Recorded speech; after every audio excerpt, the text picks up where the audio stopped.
Well, good morning. Good morning. Good to see everybody.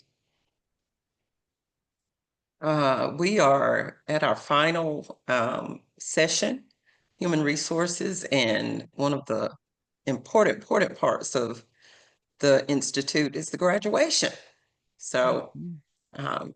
we have some work to do this morning before we get into um, the graduation celebration, but welcome. Hopefully everybody has had Lisa their coffee or Coca-Cola or Pepsi or tea or whatever it is Yeah. that you do to get your morning started. If we could go to the gallery view, but again, welcome to our session today. I just want to check out all the backgrounds and uh, yeah. Great. I see some coffee. I see some coffee cups. I see you, Jason. See a couple coffee cups there. And for all the folks that are not morning people, good morning. No, good morning. Good morning to you. We'll check in with you in about an hour again, just to see how you're percolating and how things are going. Um, Before we jump into our work today, I just wanted to do a little bit of a get to know. And so, if you would, in the chat, tell us what county you're from, because it's been 6 weeks now since we checked in on where you're from, and what is your county known for? And Lisa, if you would just help me out in seeing, I see a lot of Wake County. Yep. Um, and Wake, seeing wake. what is your county known for? Who's from Davidson? The barbecue festival was this past, Dukeland. wasn't it Saturday? Anybody from Davidson County? Not seeing that yet. New Hanover, Wayne, Orange, Okay. Forsyth, Nash, and Edgecombe. Uh-huh. They have mountains and raft. Ooh, place going real quick. Uh-huh. Um, Oh, the Farming and beach. potatoes and Nash and Edgecombe. Mountains and Hmm. rafting is Cherokee. Guilford County, Dr. Palmer. There you go. All right. Go Uh, Guilford. Wake State Fair. That's true. It just left. Azalea Festival in New Hanover County. Okay. Beaches. Yes, love beaches. Wake, worst drivers in the state. Mm. Probably known for UNC, Orange County, Duke, NCCU, and Duke. All Ah. right, slow down. Don't you just love North Carolina, though? Don't you just love it? 100 counties. We get to experience all the seasons, although where I am right now it's pouring down rain, but Hmm. but we get all the seasons. If you're in Guilford or if you're in the Piedmont, you're 3 hours from the beach, 3 hours from the mountains, in a just nice little drive. Hmm. So you just gotta love North Carolina. Just saying, just saying. So again, good morning. Thank you for being with us for this institute, as I have stated many times, while we've all been together over the past 6 weeks. I do want to just kind of uh, do a little bit of a check-in with our topic that we had last week. Our topic was fundraising and financial management, or financial management and fundraising. That was the order that we brought those topics to you. So, is there anything that you're not clear about? And I'll start with the financial management topic, because again, we had two topics. Um, and so, in terms of what we covered, the information that we shared, take a minute to look at your notes, or look at your workbook, or look at the whatever material it is that you put together as a result of last week's session. And I just kind of want to check in with you as far as there's anything that about financial management, and then we'll move to fundraising, that's not clear. to you? Is there anything that you kind of say, "Nah, I don't really quite get what that was all about in terms of what we shared." And we know that, those are all of the topics and all of the management functions that we cover in the Institute are, we could do a day, a week, a month, we could spend lots of time on all of these management functions. But I did want to, the team and I, we just wanted to pause this morning to maybe just kind of get a read on anything about financial management first that you're not clear about that we covered.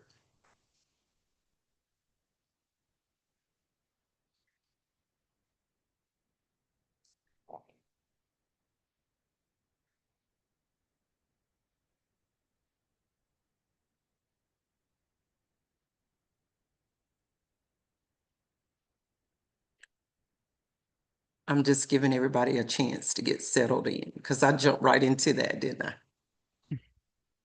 I?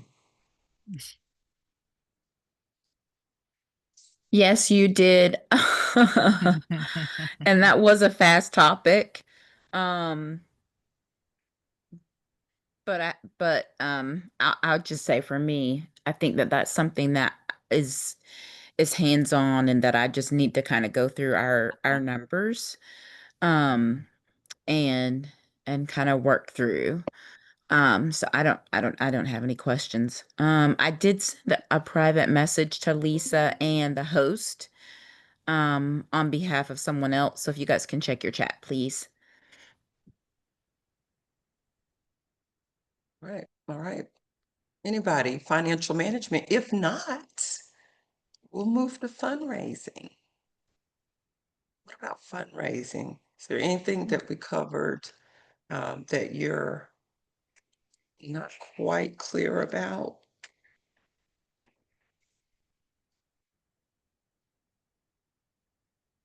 Fundraising.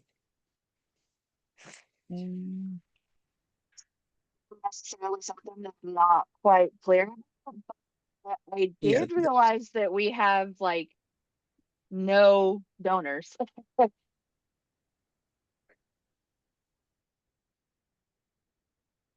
Did you walk away with like a call to action about that, or was it just kind of, we realized it and that's the way you're structured? Because some nonprofits are, structured in a way where the majority of the funding comes from a primary source, and may or may not have gotten into fundraising yet. Was that just a takeaway, or was it a takeaway and we want to do something different? So it actually was kind of a call of action for us. I actually Mhm, assembled a little bit of a team to start some basic in-town recruiting for mhm, potential donors and set up a database for ourselves once we figure out contacts and things, just to mhm, kind of start moving forward. We were already mhm, looking at credentialing as another form of income stream, so it just makes sense that this would be something we would follow at the same time. mhm, mhm. And what's the name of your organization? Remind me. We're the Youth Violence Prevention Center. Got it. Okay. Anybody else? Fundraising. So anything you just kind of say, not quite clear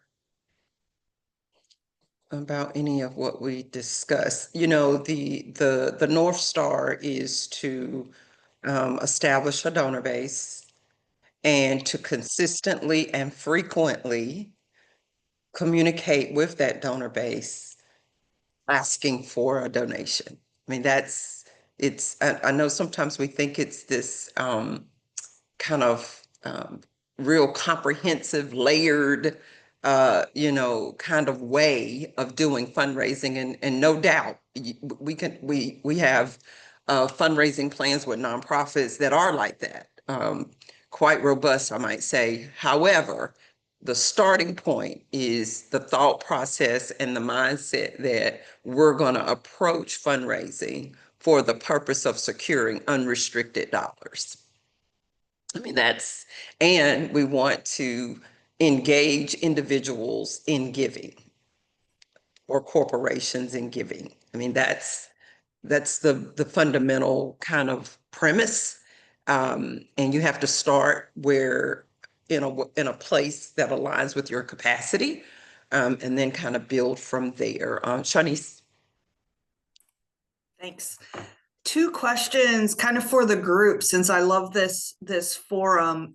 So two parts, and hopefully you can just use the chat if you don't mind. It should be quick.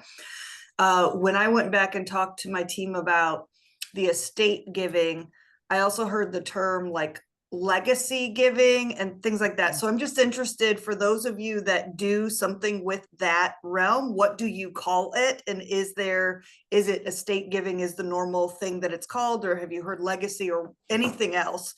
Because I want to make sure as we get into it, I use the term that's kind of most known. And then on that same path, when you talk about this fundraising stuff, whether you have an org chart or you have people on your team that do that sort of work, I'm interested to hear what people call it. Do you call it development, fundraising, donor engagement? What are the different things that people are used to calling it? Because again, I'm wanting to make sure I go kind of in the norm of what happens in our state. So thank you in advance if anyone can share it in the chat. So, and before we go to the person that shares, I do want you, there is what is called the AFP, the Association of Fundraising Professionals. And so, Shanice, I would encourage you to spend some time with that resource, and also spend some time with the literature that's provided there. I think that might give you a perspective from the profession of fundraising. And then we'll open up the space for, if we could just go ahead and use the chat on that first question. Which do you use, estate giving versus legacy giving? And then the other question was, what do you call the person who does that work? Is it a development person? Is it an advancement person? But I would encourage you to check out afpglobal.org, afpglobal.org, and that's the Association of Fundraising Professionals. That may provide you with some guidance. Carlita, I see your hand.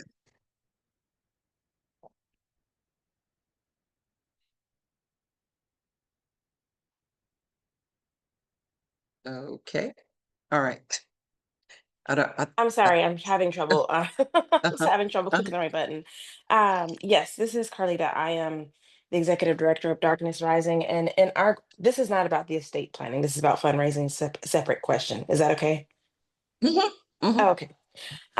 In our group, we talked about um, raising funds from programs because in the example in the pie chart that was provided, it was so much money was raised from programs, and that is not true for Darkness Rising. And um, we were in our group, we talked about how it's difficult to have accessible programming and also raise funds from programs. And I went back to our team and our development director to talk ideas, and we are having trouble trying to figure out how to keep our programs accessible and also raise funds for them and not lose our people. So Mhm. I don't know if this is a question or just a thought, but yes, that's something that's been on my mind. I didn't hear a question in your comment. But what I will say is that, it takes some time, and it also takes patience when you're trying to develop a fundraising framework or program that yields you the donations that you're trying to secure. And so I do want to impart that with your thought and with your comment. I do want to align that with the patience. It takes time. Sometimes you'll try things that may not necessarily work the first time. You have to stick to it. It's the consistency and the frequency of the asking, theoretically, unless you get a windfall and someone just decides, that they're gonna, give your organization a significant donation. So keep that in mind. It does require that to get a return on your investment of the time and the planning. There's no substitute for doing the work consistently and frequently and stay in the course. And so your community or your donor kind of ask area or the place and location, geographic location, who you're asking, how often you're asking, how much do you know about the individuals that are either in your donor base to upgrade or to ask them to increase a donation? Where are you in that pyramid? Are you just at the annual giving level? Are you even ready for a capital campaign? All those are the kinds of things that you should be thinking about as you're trying to grow your individual giving. But I would encourage all of us to continue to do that. For those of you that are executive directors and you don't have a development person on your staff, I would encourage and reach out to members of your board that could also help you make those phone calls and help you to kind of build those relationships to try to yield some giving to your organization. It does require actively being present in the community because folks don't know who you are and they don't know what your organization does and they don't interface with the executive director and or the development staff or the board in the ask that you're making, then you will continue to be invisible. You will continue to be invisible.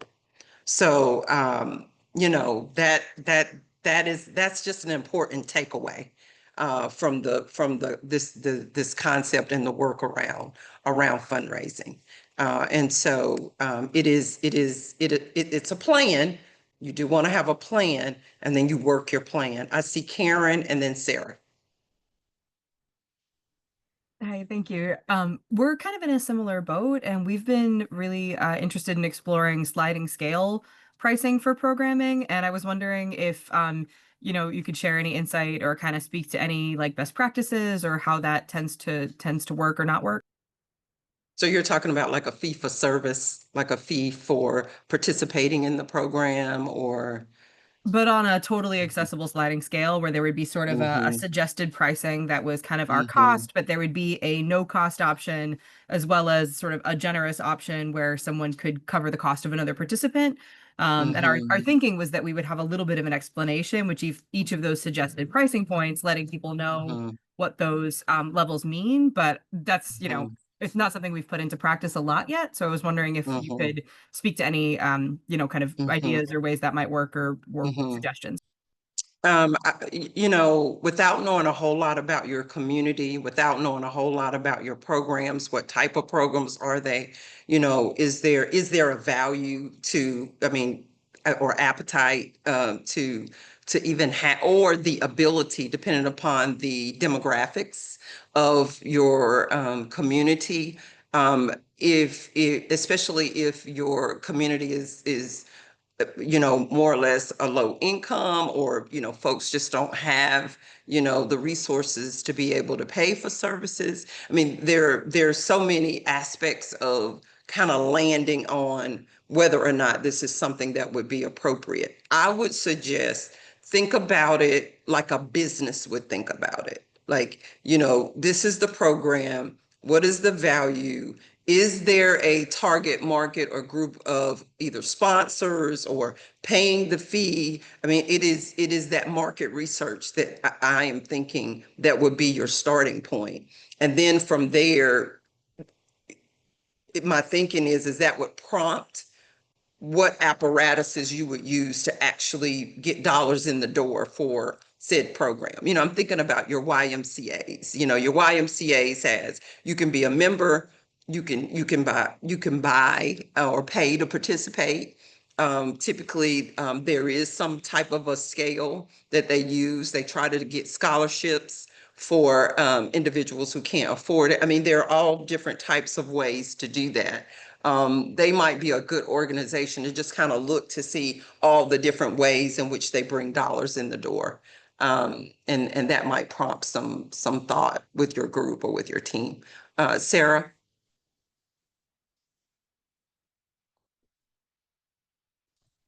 Okay, so I just wanted to back up your point, and sorry I'm not on cam. I have the flu, so I'm actually home today. Oh, But I wanted to back up your point about being well known in the community, because at Sunnyside, we are not well known in the community, but have been there for 50 years. And we're no less than the third largest food bank in Forsyth County. So we are struggling on the fact that we're not known in trying to bring in sponsorships and more donations to get our name out there. So that is definitely a point that I've brought up and have been fighting for the past year, is to be more community involved in like Rotary social networks and Rotary clubs and things like that. So I appreciate that you brought up that point too. Being present in the community, both in terms of the, I mean, all aspects of the community.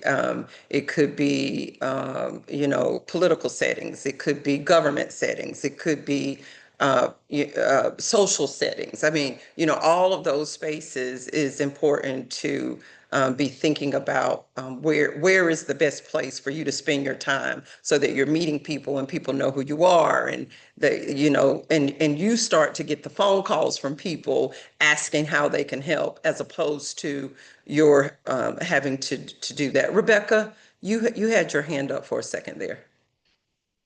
Rebecca. I was just going to say that in the past, we've experimented with, on some of our programming that's higher price point, doing a sliding scale, and having 3 different levels.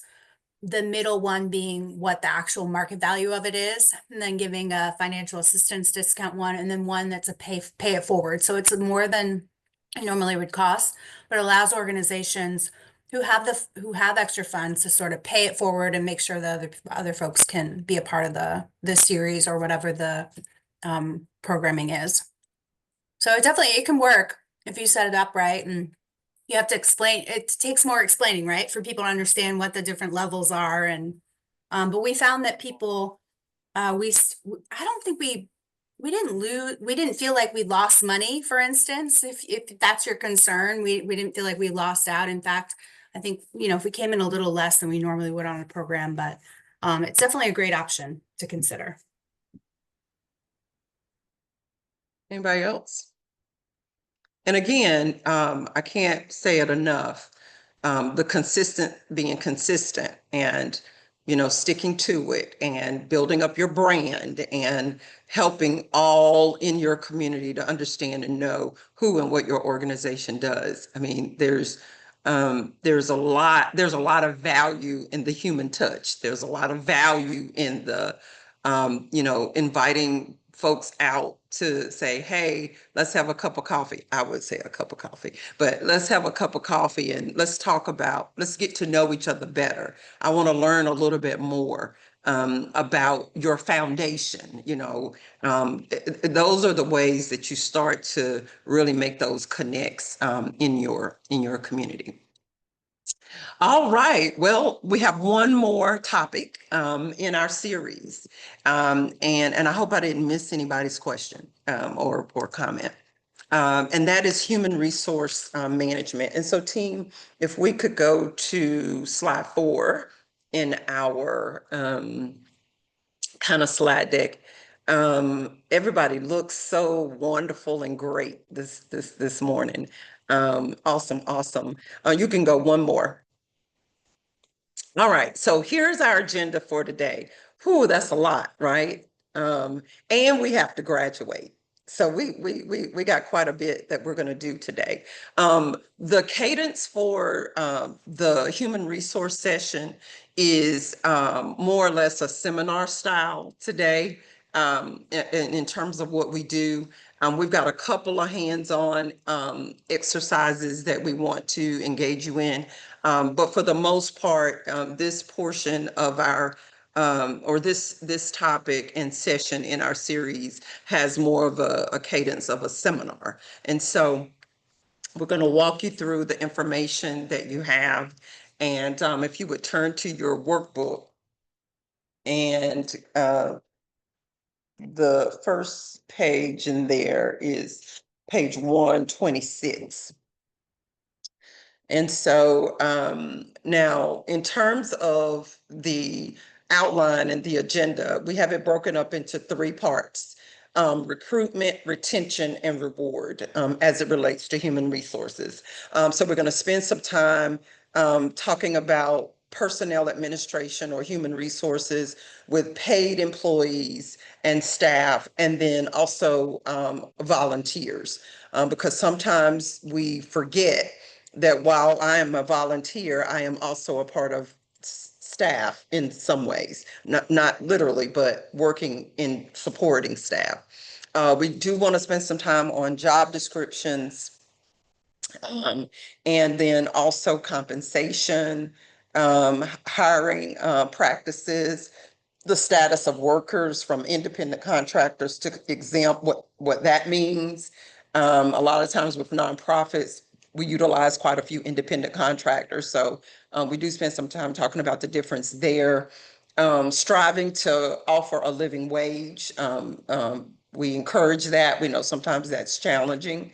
And then with retention, background checks, conflict of interest, employee relations as it relates to benefits handbook, employee handbook, volunteer handbook, and then a little bit of a conversation around succession policy and planning. Reward, pretty straightforward. Career development, promotion, professional development, having performance evaluations in place, and then routinely reviewing compensation. And so this is kind of the lay of the land, so to speak, for this topic. On page 126 in your handbook, page 126 through, I think it runs out at page 133. So these are the materials that you have available to you and that we will reference. And so on 126, we have the federal statutes related to equal employment opportunity. And then we also have the Equal Employment Opportunity Commission link, and related to the law, and then also related to the Civil Rights Act. So that's there for you to reference. So we've got that. Then we're going to spend some time working on crafting a job description. That's page 127 and 128. Then as a FYI handout, determinants of compensation. We've got that there for you and a resource that you can use. And then we spent some time kind of lifting up employee relations and what does that look like in your organization. And then we end with, in terms of what's in your handbook, a handout there that talks about attributes of a nonprofit leader and manager. So that is, those are the resources in the workbook that you have at your disposal. We will also be sharing links to external resources. So just as we kind of work through this, we'll be sharing links with you in the chat as well. All right. We can go to the next slide. So to kick this off, we want to have just some discussion around what does human resource management or personnel administration look like in your nonprofit? And we want you to respond in the chat. What does human resource management or personnel administration look like in your nonprofit? So how is this handled? How is this particular function um, um, operationalized in your organization. And you can unmute or you can drop your response in the chat. So what does this look like for your nonprofit? What does this look like?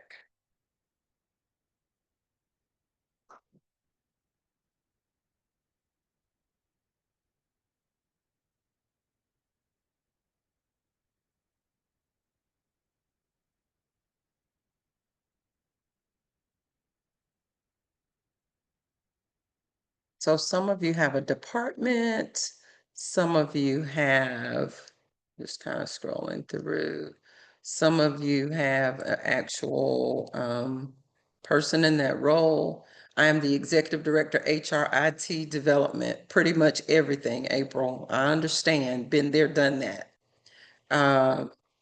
Let's see, it falls under my role as operations. So we have an operations director here. Looks like there's a HR committee with the board. I don't know, Lisa, am I missing anything? Was there anything before that? The university has a Department of Human Resources that manages this function. It is automated via people admin. I would say lots of organizations have a kind of automated kind of platform that they subscribe to in order to help with some of those personnel functions. The president and executive director manage all of these HR functions, policies, talent management. One person does it all by herself, Matt. Yeah. Oh, he does. He's the only full-time person. Yes. That's a lot. It is, and I would encourage you, if you're not fortunate enough to have a dedicated staff person, particularly if you're the executive director, I would encourage you to, if you've got a board member that can assist in any way, I think that is very helpful. Kind of like, don't go it alone when you're dealing with personnel and HR matters. Have at least another person that's involved in kind of how you're navigating that particular function. Because, it's good to have some witnesses that are a part of how you're navigating that function. Keeping that the folks updated if you have a HR committee. Did you see something else, Lisa? No, I think that as you were talking, that was the last one. Okay. Carlita's also a full-time person. Mm-hmm. Mm-hmm. And the human resource function oftentimes is left for the executive director. That is not uncommon for that to be the case. But if you could establish a human resource committee as a part of your board, that could help you out a lot, especially when in cases where you're dealing with a challenging situation or a situation where there's conflict. It could be really, really helpful to you to already have, one or two people, if not a committee on your board that you're reaching out to, keeping them in the know, minimally your chair. But that's important. Cecilia uses her executive committee for accountability. Yep. That's Mhm. good too. If you're, because then you don't you don't have to have two separate committees. You're already working very closely with your executive committee anyway. So if they serve as kind of both, that's okay. Just when you do that, just make sure that board members understand what their role is, so they don't step out of or step into a part of your work, executive directors or staff person that is responsible for HR. Just help us as board members to kind of stay in our lane when we provide you support.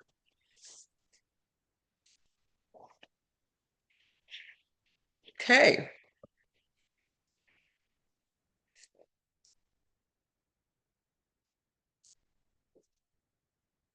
All right. We can go to the next slide. I think we covered all. I was just trying to make sure that we had everything in there that we needed. So if we could go ahead and put, we have a handout resource that we want to link that we want to put in the chat for you that you can reference. So we could go ahead and do that. So make sure everybody has it before we move on to the next. Mhm.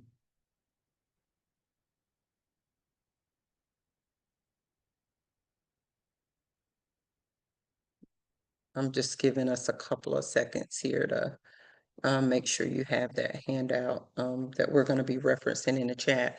Also, in the Principles and Practices Guide, we are waiting on that.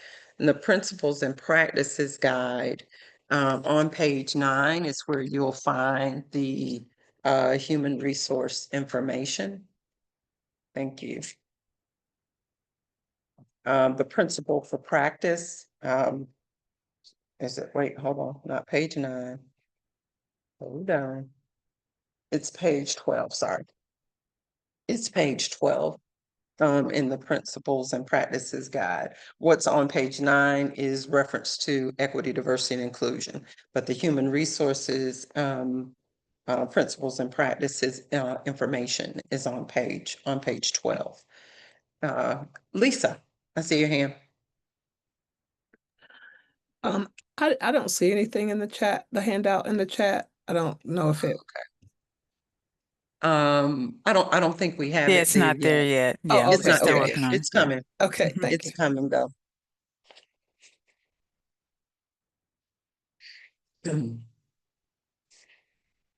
So as far as if you notice on page 126 in your workbook, you have the federal statutes related to equal employment opportunity. And so there's the Equal Employment Opportunity Commission, the Equal Employment Opportunity Act, and the Equal Employment Opportunity Law. So we probably should have kind of flipped it the other way. But, you know, of course, the commission is that entity that we reference. We are able to acquire information and resources as it relates to the different aspects of being an employer and the kinds of things that we need to know and understand as it relates to being an employer. And then the Equal Employment Opportunity Act, of course, that's a part of the Civil Rights Act. And we're not suggesting that we become lawyers, right? And we're not even suggesting that we become policy analysts. However, to know where you can find information is why we place this information on this handout. To understand whether or not you are dealing with a situation that's related to the law versus rights versus the commission in terms of how we should work and function as an employer. And then we just, as a quick reference, listed all those for you and then gave you a description of each. So just want to just make sure that you have that in your library as it relates to that. So and does everybody have the handout? I just want to make sure you do. It's titled Human Resources Handout. Yeah, it's in the link now. It should be. Yeah. All right. Mhm. Wonderful. Wonderful. That's an important piece of information to have today. Mhm. So great. There you go. All right. And so again, you know, just having that information. We also included kind of repeated showing you the federal statutes related to equal employment opportunity. That list is again on page 2 of this handout. And then we have Lisa's going to talk to us a little bit in a few minutes about being a contracted employee versus a exempt employee, independent contractor versus exempt. We'll come to that in a minute, but just want you to know what you have at your disposal as we're working through each of these topics. Our EDI, again, our EDI principle and practices is on page 9, and then the human resources is on page 12. So again, and the reference, page 2 of this and page 126 in your workbook, having this at your disposal, I find it very helpful, because at least I know where to go. I'm not a HR specialist or professional, but it helps us to be able to know exactly where to go and find information that might be pertinent to being an employer and having employees. Okay. Hold on. One Mhm. second, Dr. Palmer, if you don't mind. Yep. I just want to make really quick mention. We weren't quite sure where to fit this in. So you might say, well, what does that have to do with what we're talking about? But in reference to EDI, we talked last week, or I brought up last week, that there was a list of federally banned words that they're calling them dirty words that were put out through the federal government, and to give you the link to it. So Leslie will put this link in the chat for you. I think it's on slide 9 in the notes, Leslie.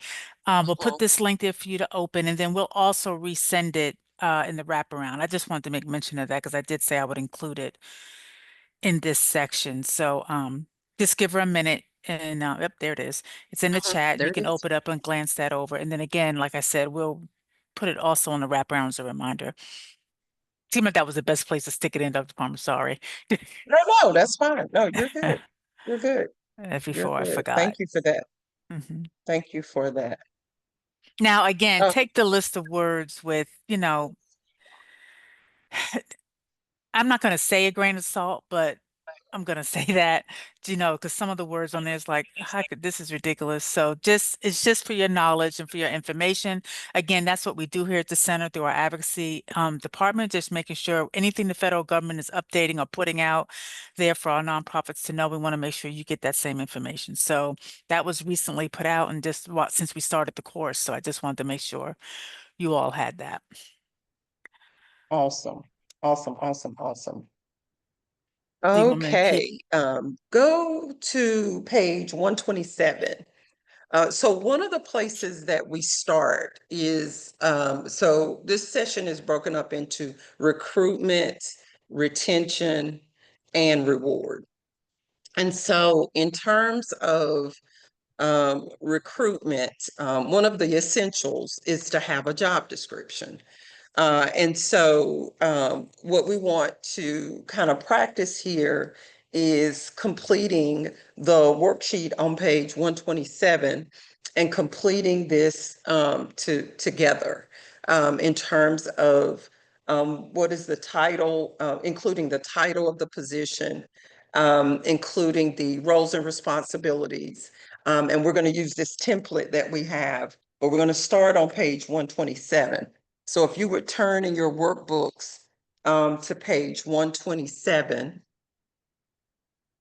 and we're going to practice using this worksheet to help us build out a job description. Now, one of the things I would highly encourage is that whatever, have all of your job descriptions framed the same, right? So, if you've got 5 different parts or 4 different parts or 6 different sections of your job description, try to mimic that across all of the job descriptions to the degree that you can. And of course, it has a lot to do with what those jobs are, what those roles are, but definitely try to mimic so that there's a kind of a customized way in which all of your job descriptions are written, or template or some type of an outline that you're using. And so what we have here for you on page 127 is like a jump start.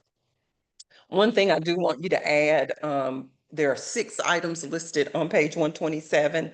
Add a 7th item, which is compensation. That's not listed there, so I want you to add that as we build this out. So we're going to craft or list out by answering these questions, the roles and responsibilities of an executive director. And so I'm going to just kind of go silent here and let each of you complete this and fill this out. And then we're going to have some discussion around this. So if we go back to the gallery, that would be great.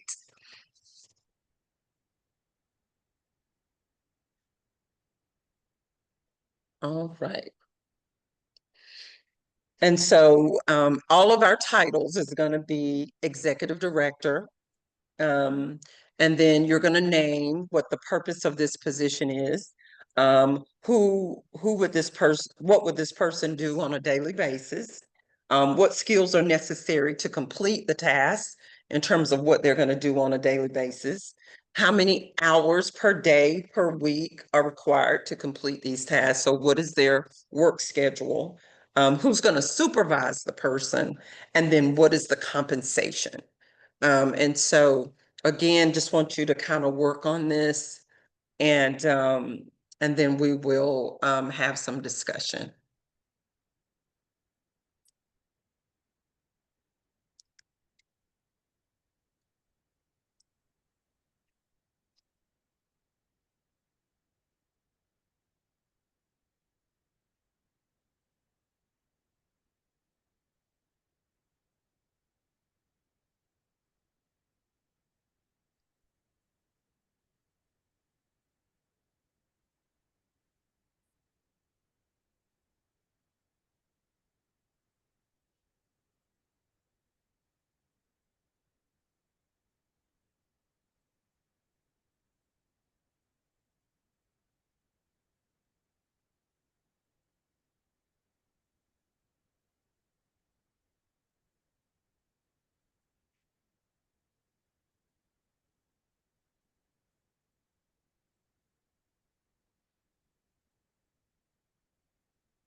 Here's where we need that Jeopardy music.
Gonna give us a couple of more minutes on this.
Okay, let's just do a check-in.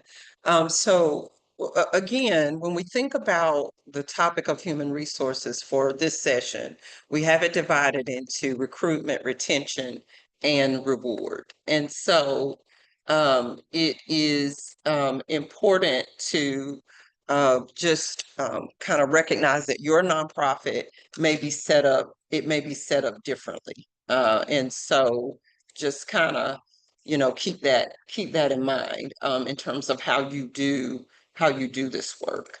The questions that you had to answer are related to roles and responsibilities. And another reason why we focus on the executive director is because what we find is oftentimes there are people who work or who we hire to work in a nonprofit, and they've never worked with a nonprofit before. And so sometimes they don't understand what the role of the person who runs the organization is. And so I find sometimes that when I'm doing training with nonprofit professionals, for some, it's their first nonprofit that they've ever worked with. And they don't necessarily understand the jargon or the language that we use, and they don't understand the structure. They don't know what the role of the board is. I mean, all of those are the kinds of things that a person new to working in a nonprofit organization or volunteering for that matter, where we need to orient them to kind of how our nonprofit structured. And remember, we did our exercise in a previous session where we had the org chart and we had the executive director, the board, and then we have the executive director and the volunteers and the staff.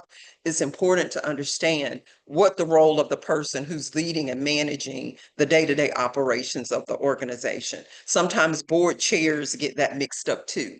They're not real clear as to what their role is in alignment with the executive director. And so that is one of the reasons why we start here.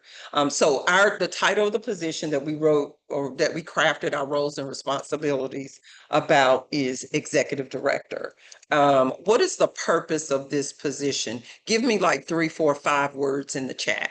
What is the purpose of this position? Just kind of just a few nuggets in terms of what is the purpose of this position? And again, I'm reminding you of this org chart that we worked with in a previous session.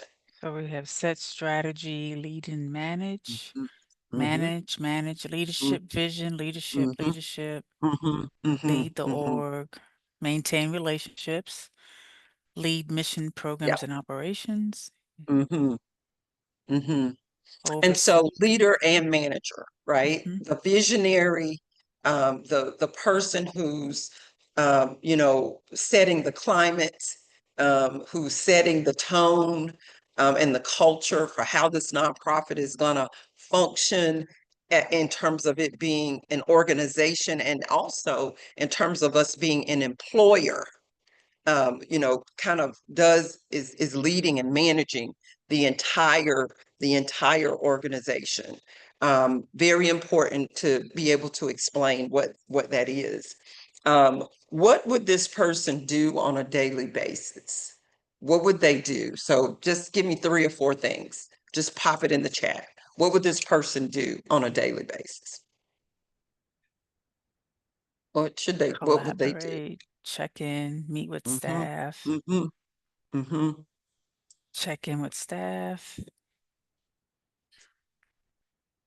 check in with department leaders, communicate with Uh-huh. board, donors, donor meetings, monitor operations, Uh-huh. communicate, consult, speak with board, Uh-huh. fill in as necessary. Especially with programming. I Yeah, think, and Lisa, I know you and I can relate to this, and yeah, Rebecca as well. You know, when you're the executive director, and you've got programs and you have, you know, absences of your mhm, personnel and your human resources, depending upon the size of your nonprofit, we do everything from A to Z, right? So yep, whatever is needed, we have to fill in Mhm. if we don't have depth in our staffing. Right. And that's very common. Lisa, I don't know if you want to Yeah. speak. If I you was want trying to speak think of that that. saying. What is it? You know a little bit about everything and you know nothing. What is that saying? I Somebody don't knows know. it. I see some smiles on somebody help me out. You know a lot. Yeah, jack of all trades, but there's a saying that goes with, I'm gonna think about it before we get off, but yeah, All right. jack of all trades sums it up.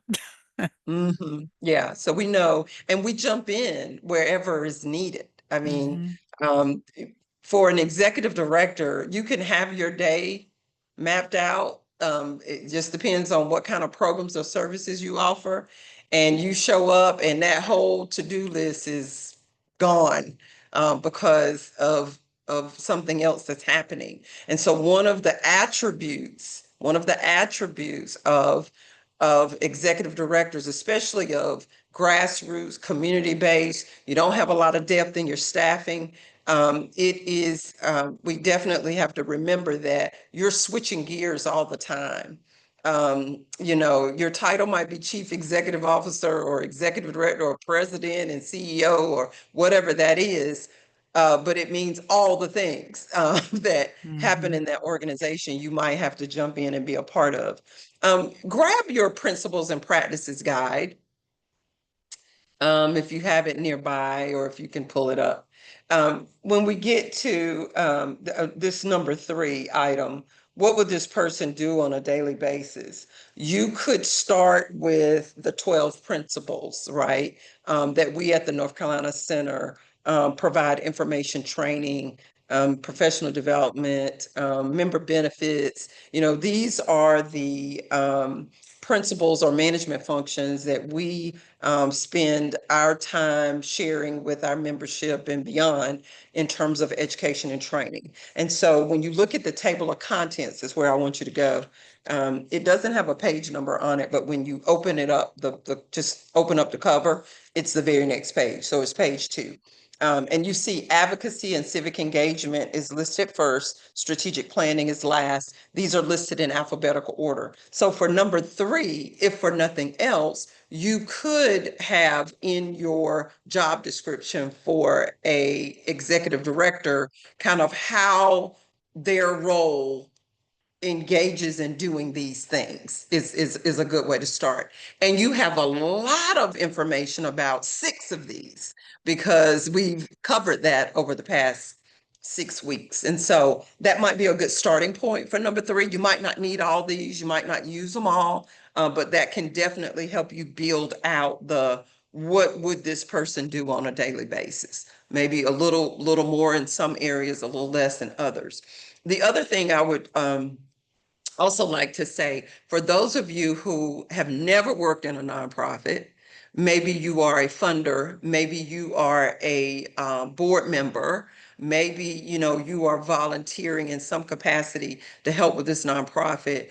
It's good for you to know what the executive director does all day, because I think sometimes we misunderstand what that is and what that looks like. So it could be very, very helpful for you as you're trying to interface and work with nonprofits and support nonprofits to know what that person does on a day-to-day basis. And it is ever changing, ever changing. What skills are necessary to complete these tasks? Give me like top 3. Just pop them in the chat. What skills are necessary to complete? What skills are necessary to complete? Communication, organization, verbal, written communication, task population, prioritization, ability to inspire, communicate, Good. leadership, problem solving. Yep. Lots of that. Being solution driven. And also being a walk around leader and manager, right? Walk around, go visit programs, walk around the building, Mhm. look outside, paying attention to all those kinds of things is important as the executive director, because it's a reflection on us, how our organization looks, feels, and all of that as we're, trying to do the work of the executive director. So yes, all of those skills are necessary. This is always a fun one. How many hours per day, hours per week are required to complete This is all funny, that yeah. between 2 and 4, 2, 3, and 4? What, how many hours? Yeah, we get Where a are my kick out. ED? What Where are is it? my We get a kick EDs out of at? these answers, right? So Where we'll are get my a executive directors on this call, my CEOs? How many all the hours are you hours, putting in each day, each week? And 8 to again, 10, think what's 5 important to 10. here when you look at like the hours of the day and all that, it also depends on the kinds of programming that you have, because some programming is 9 to 5. Mhm. But if your nonprofit has a homeless shelter, for example, it's overnight. Mhm. And so, as we're thinking about the people that are leading and managing the operations of our nonprofit, let's be mindful that oftentimes, depending on the service, depending on the programming, these are not 9 to 5, Monday through Friday Mhm. job assignments. Right. There's a lot. I see 50 plus at least hours. I see a Self-care, lot of 50s through here, 50 to 60. self-care. Make Yeah. sure you're taking care of yourself. And that's any position that you have in a Right. nonprofit setting. But definitely that executive director role. And remember what we were talking about a few minutes ago, the fundraising, attending events, meeting people, building relationships. Some of that happens on the weekend. Right. It doesn't happen Monday through Friday. So those of us who are on boards and we're a board chair, or we're trying to support our ED or our CEO or our staff, be mindful that they are working hours that are not traditional oftentimes. So that's an important takeaway there. We didn't hit 100 hours a week, did we? Let's hope nobody's doing that. Executive director. Okay, all right. Who supervises this person? Real quick. 95 hours, no way. Cut it off. Don't do it. Don't do it. Who supervises the executive director? That's right. The board should have a way in which they hold the executive director accountable in terms of evaluating them and all that kind of jazz. So that's very, very important. And then compensation. That has a lot to do with geographic area, has a lot to do with what special skill certification experience the person needs to have. For example, if you are a nonprofit that provides mental health services, you might have that ED would have a different acumen than someone who doesn't necessarily do that. So we want to make sure that we understand that. Take a look at the human resources handout that the team put in the chat that we asked you to open up and have available.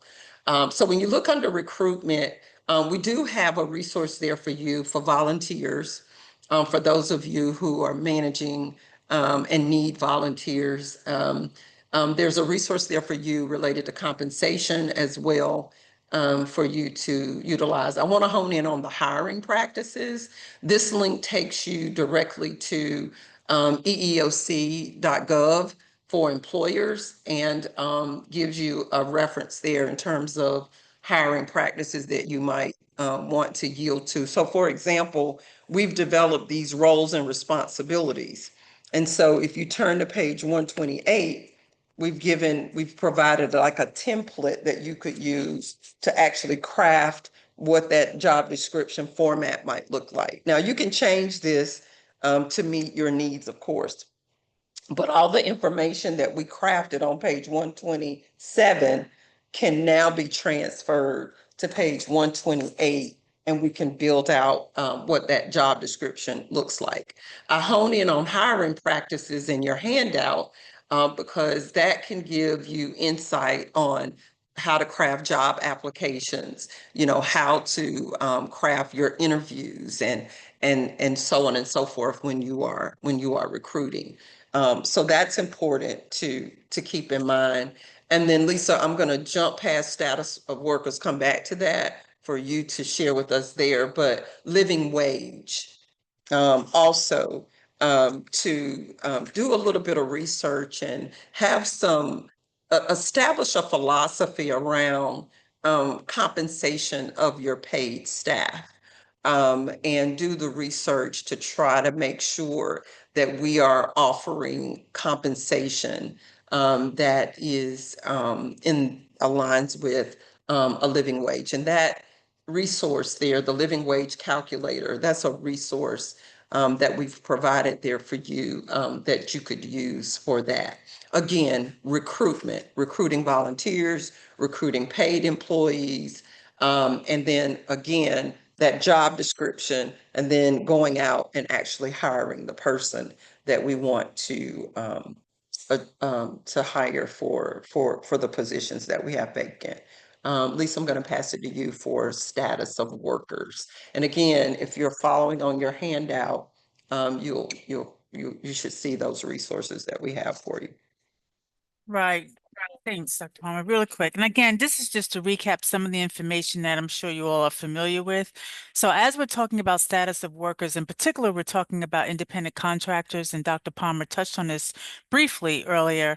But if you're an independent contractor, if you have independent contractors working on your staff, I don't know if you do or not, but remember, they're all self-employed, okay? They are not an employee. So they set their own hours. They may have multiple clients that they're working with. Most importantly, they're responsible for filing their own taxes. I know one of the situations I was in at the prior nonprofit I worked in, we had a contractor. After a while, I mean, the person had been there a while, and after a while, the person's there so long, started treating the person like an employee. Next thing you know, I thought he was moving in. Everything that he was bringing into the office, I was like, okay.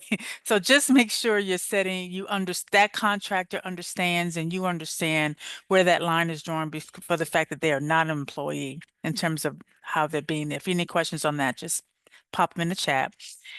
And going on to exempt and non-exempt, and again, I'm sure you all understand the difference between these, but just to reiterate, the main difference between the two lies in how they're compensated and their eligibility for overtime.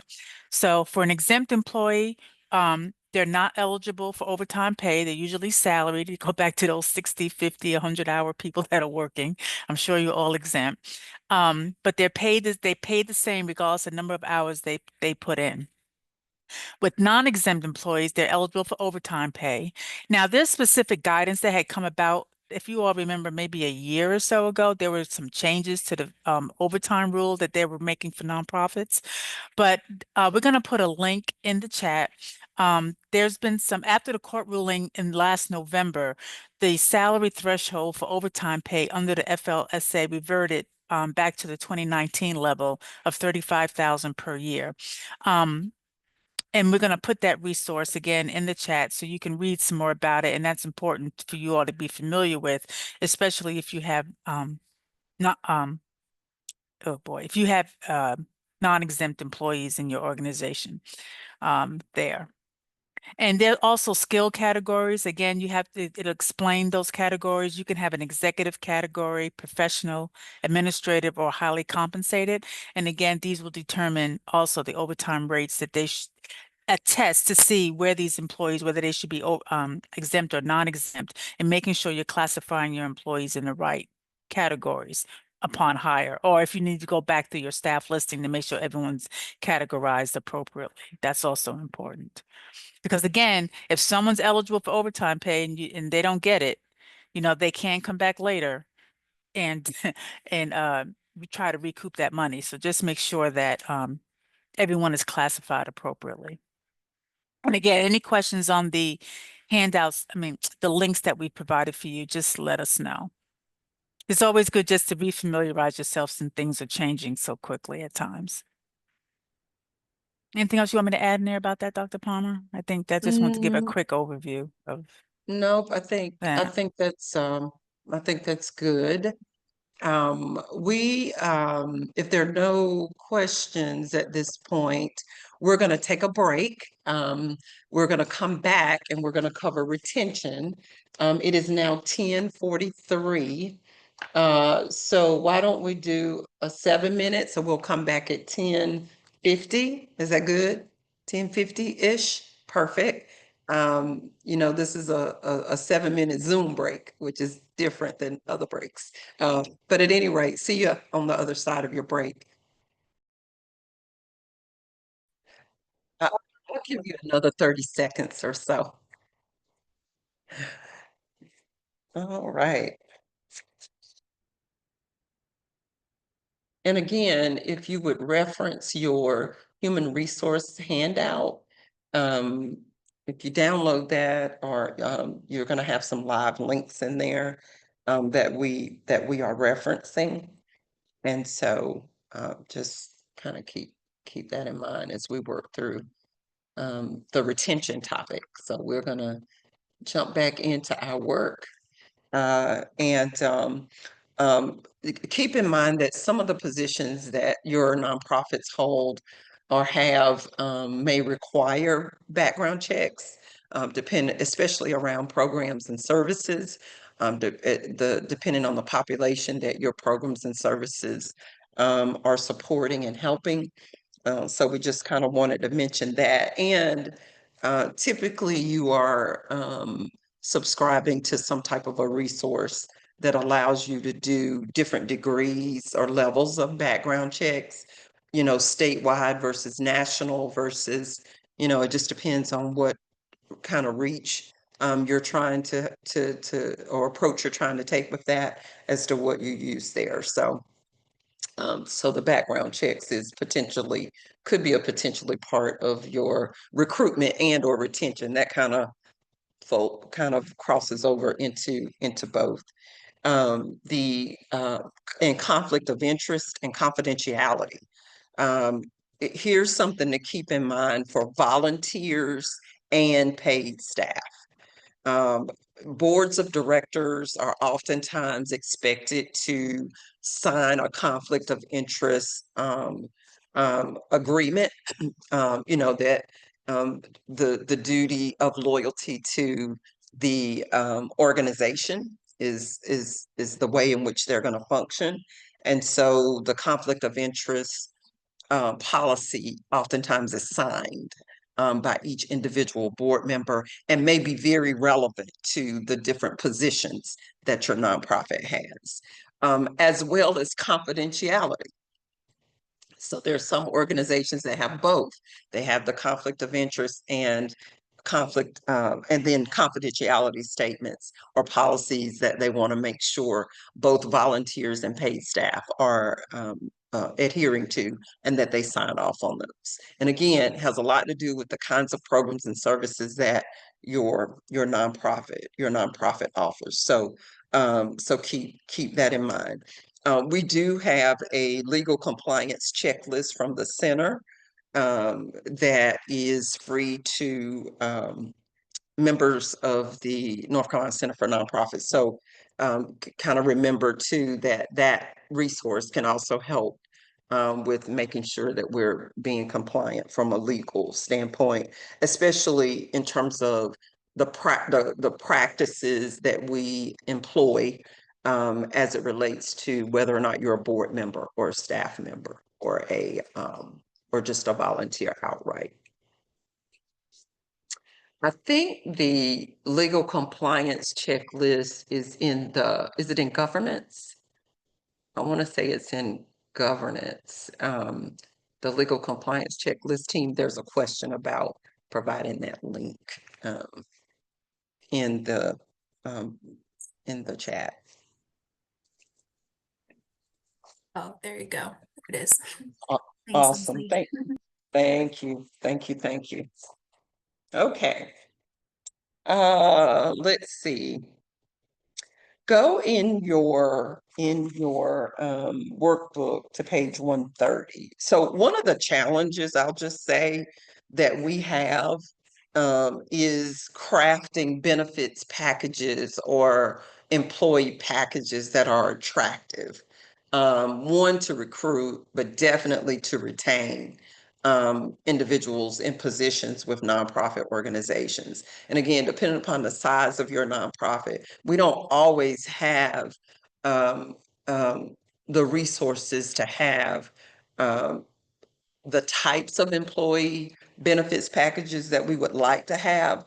So for some nonprofits, they get real creative in terms of how they retain individuals by way of benefits that are affordable to our nonprofit organizations. And for those of you whereby your organization is has the resources to craft benefits packages that are very attractive, I think that's great and awesome. But there are situations where some of our nonprofits have to get creative. So what we've provided for you on page 130 is some examples of some ways to offer some unique benefits to employees. So flexible work schedules oftentimes is quite attractive to individuals as a benefit. We don't have listed here, but we do now, there are hybrid options for employees, in terms of working virtually as opposed to in person, depending upon what their positions are. So that's something to think about. Some self-care types of ways that we try to support individuals who work with us, encouraging them to build out their work schedules in a way where they're able to not get burnout, especially, I keep going back to depending on the programs and services that are provided. So there's that. And then there's professional development opportunities, work-life balance, just having a culture of appreciating that. Just outright have fun when you can in your workspaces and places.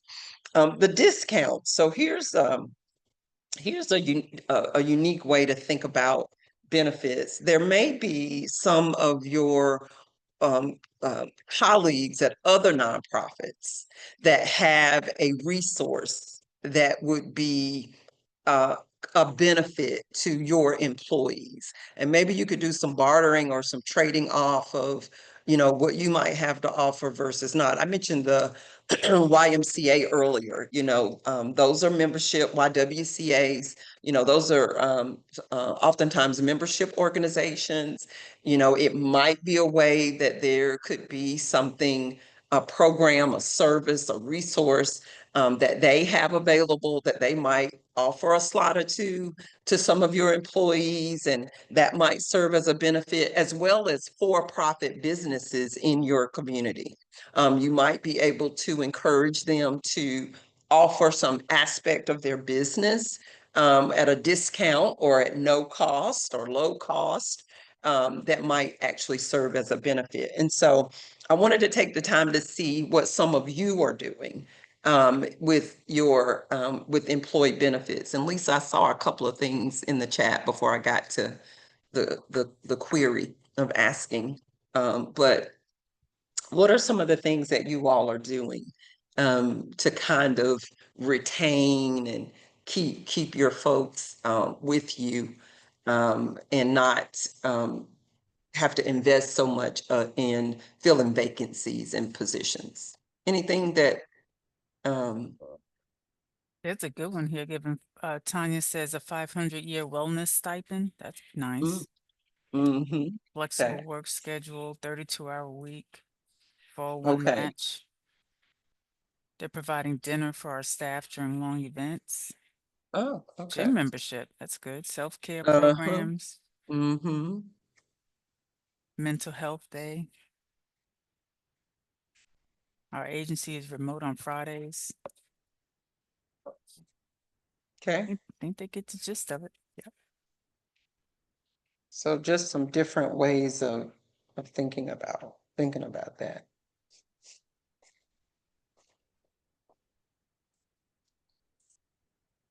Okay. I see something about weekend flexible schedules, figuring in remote work. Mm-hmm.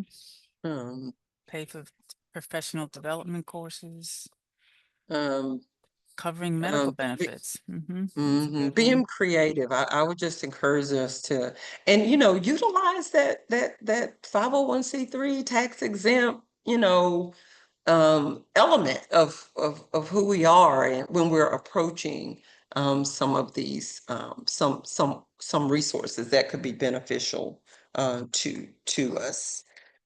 Go with me. We're gonna go into breakouts here, and go with me to page 131 and 132. We're gonna utilize these two resources, page 131 and 132.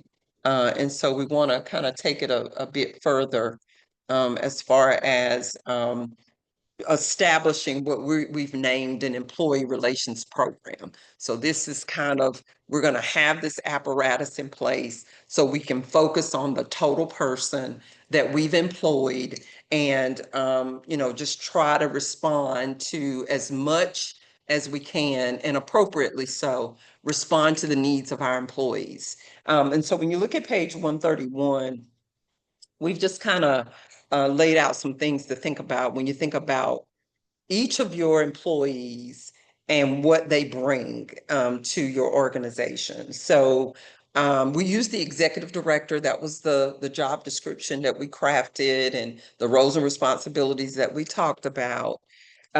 So our experience, our expertise, our education, our skills, our relationships, all of those are part of what each employee brings to your organization, different degrees, different levels, but we're all bringing that to the table. And even your volunteers are bringing that to the table. We've bought into the mission and vision because we've agreed to work as an employee or we've agreed to volunteer in some capacity. So we bought into the mission and we bought into the vision of the organization. We're partnering and we're collaborating, right? As an employee or as a volunteer, we are collaborating and partnered with your organization to move in the direction of achieving the vision of the community or the cause of the reason in which your nonprofit was started. And oftentimes we are self-directed and self-motivated to do what we do and to show up in ways that we are giving of ourselves. Yes, we might be paid employees, but there is so much about what we do as an employee of a nonprofit that is very self-directed, and we're self-motivated. So we're showing up intrinsically committed to all of the things related to your nonprofit agency. And so as you think about, in particular, we talked about the executive director, but as you think about other roles, the paid staff, volunteers, the board of directors, program participants, donors, think about some examples of how we can build the capacity of our human resources in our nonprofit organizations. So like, how can we build our capacity around paid staff, having positive health employee relations, and also retaining our paid staff, our volunteers, our board members, our program participants, our donors. And you could even add, there might be more, but when we think about the personnel involved to do the work of nonprofit organizations, this is our human resource or personnel capacity that we're talking about. And when you go into your breakout, what we want you to do is have some conversation and fill in page 132. Fill in page 132, some examples by providing some examples of employee relations and some retention strategies for each of these, what we're calling stakeholders or the human resources or personnel that we have available to us. How do we retain them and how do we relate and continue to have fruitful relationships? What can we do? What are some examples? And then how do we retain them as we think about it? So again, you're going to go into breakouts and you're going to work on completing your worksheet in your breakout session.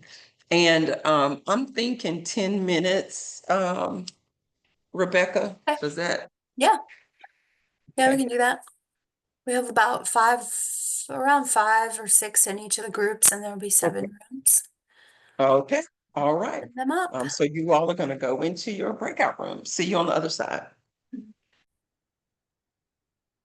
Okay, so let's get an idea of what we were able to generate as some kind of ideas to retain individuals that are part of our organization.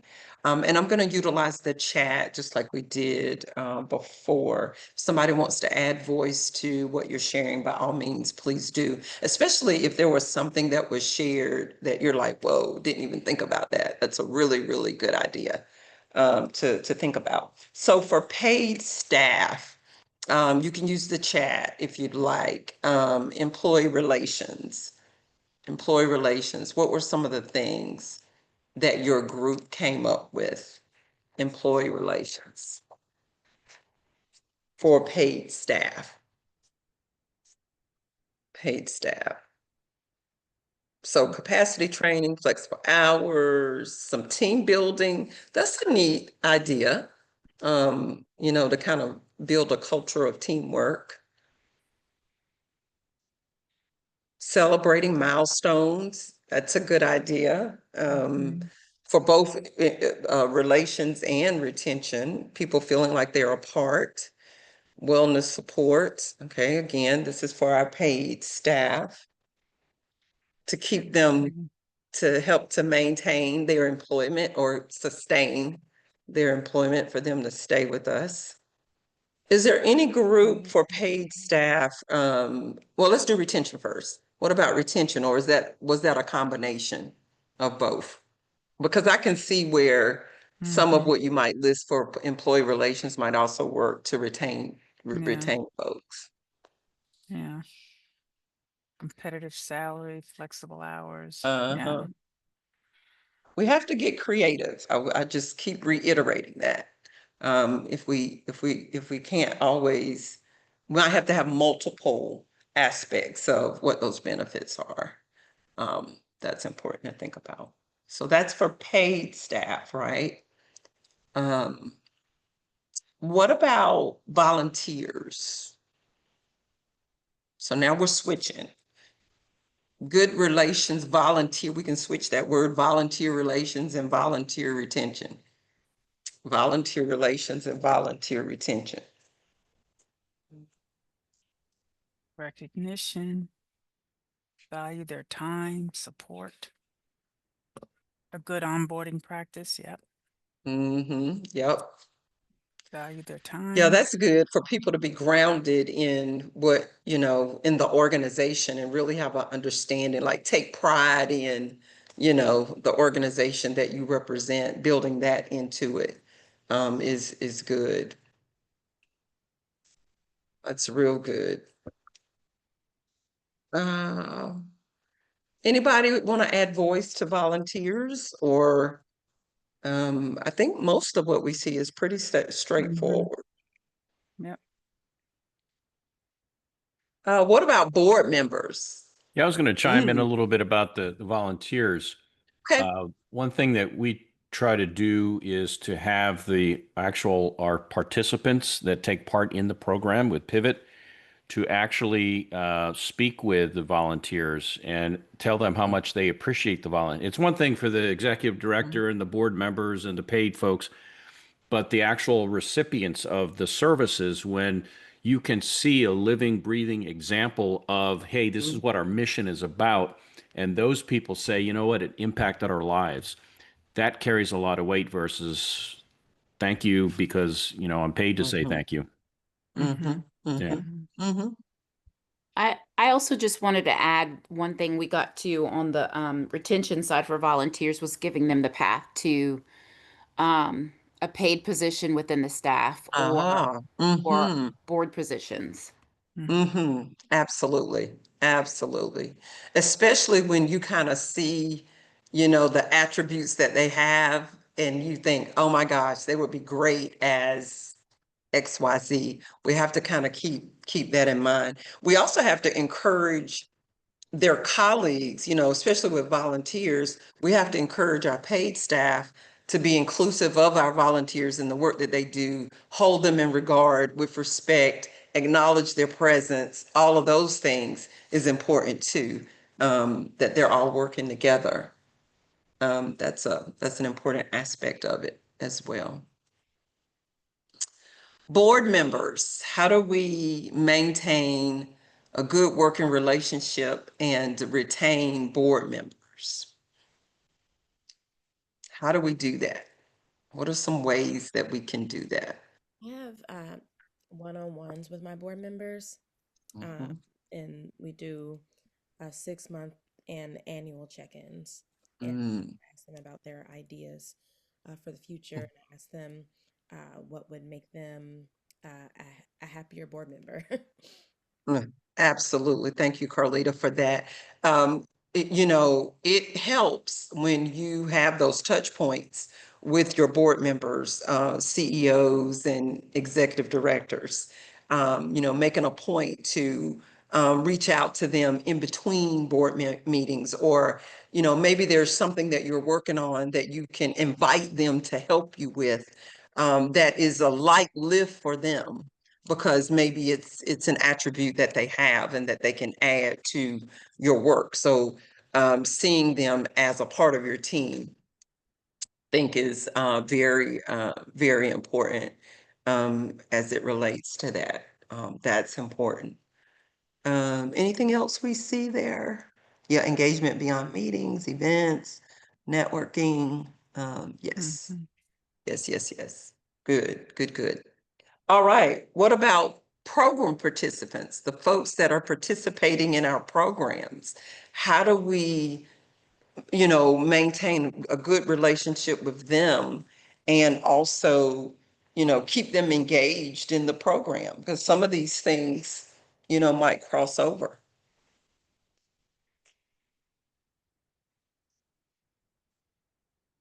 How do we do that? Good customer service. Mhm.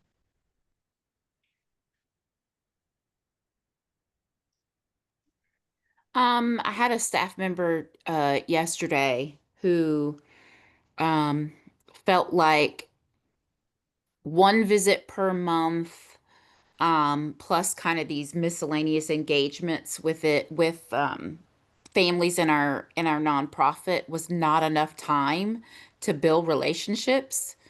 And and I told her I beg to differ, because we're not talking about like a qualitative, you know, kind of checkbox when we say one visit a month with each family.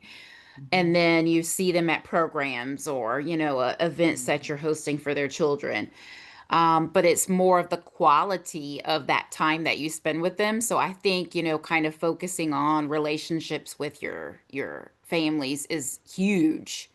And it doesn't have to be a check the box because I saw them once every 3 months, or, you know, like I think the mindset or the thinking about that is, what am I doing in this one visit? Is it quality? Mhm. So making sure those touch points are quality touch points, and they're, Yes. yeah, very And important, that's an meaningful, outcome that you want. Like relationship, meaningful. the built relationship is the outcome, not the visit Mhm. as a check mark. Ah, Mhm. that's a real good way of putting that. That's a real good way of saying that and thinking about it too. And fostering that culture amongst the staff that are interfacing with the people and working directly with the people that we serve. Hmm. Important. Um, Donors, and recognizing that, you know, we want to be very strategic in how we interact with donors, but how do we keep them giving? You know, how do we retain them? How do we, you know, and what we want to point out here is when we when you think about retaining and you think about fostering a collaborative relationship with these stakeholders, we wanted to point out, yes, we're talking about human resources as it relates to paid employees, but our stakeholders go beyond that in terms of who actually helps us to operate the organizations that we represent here today. So that's important. So hopefully that generated some ideas for you as it relates to just maintaining those healthy relationships across the board. Go back to your handout that we put in the link for you.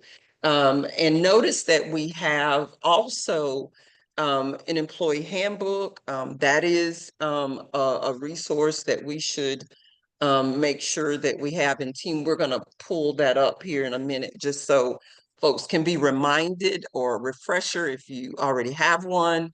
But this is a resource that you can use. Having a grievance process for your employees and your volunteers is important. And then are we succession planning?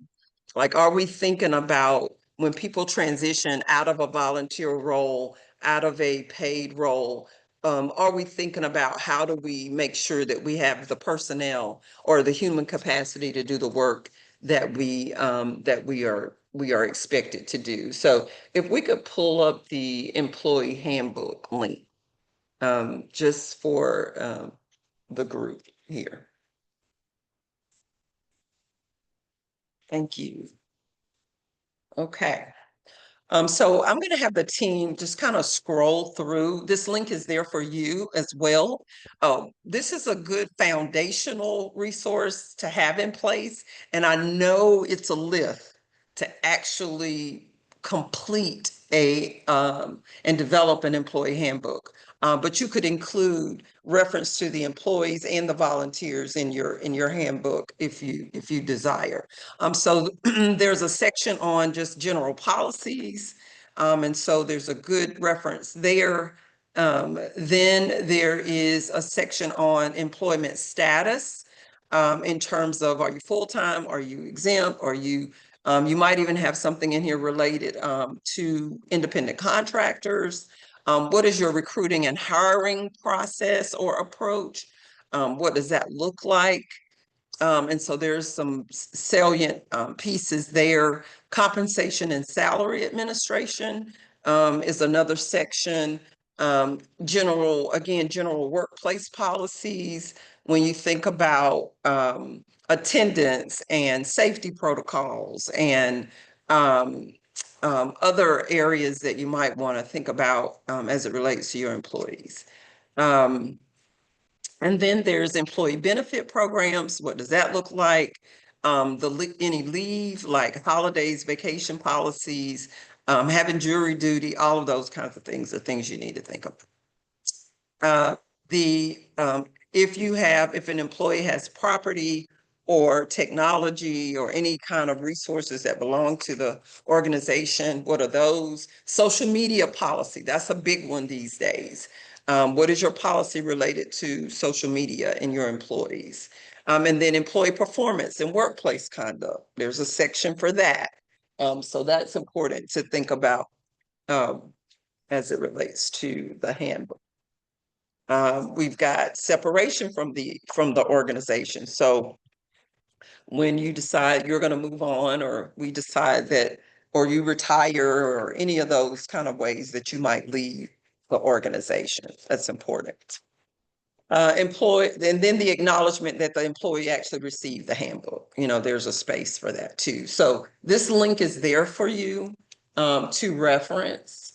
And so definitely utilize this as a starting point if you don't already have a handbook, or if you need to update your handbook. And so again, we've got some resources there for you for that. All right, team, let's go to slide 12.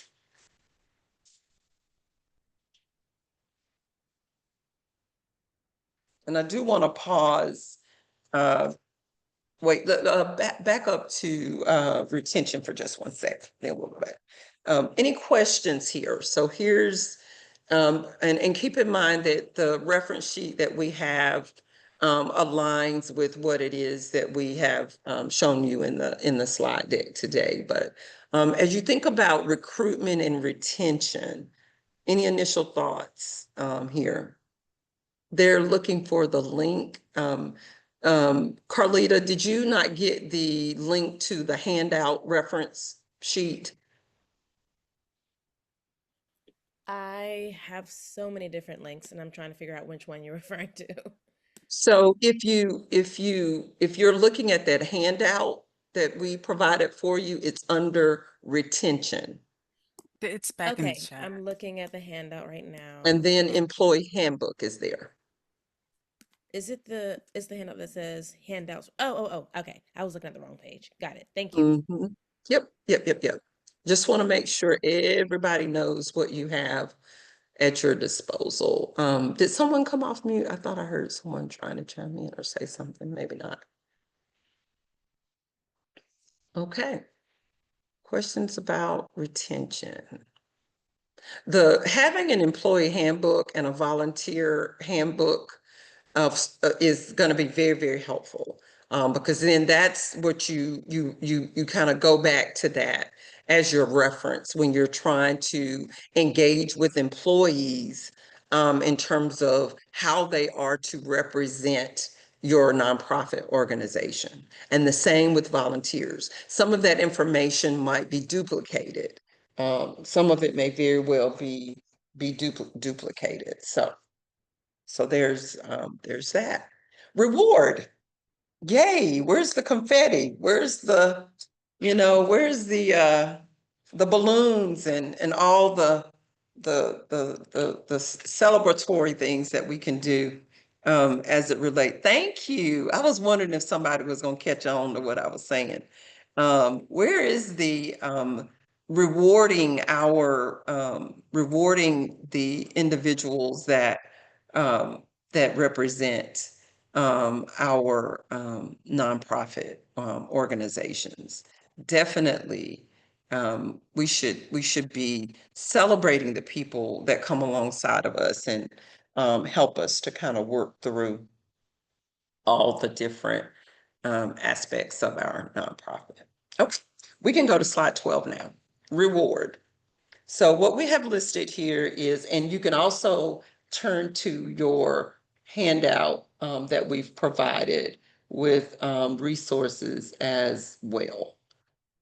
So let's see. All right. Career development.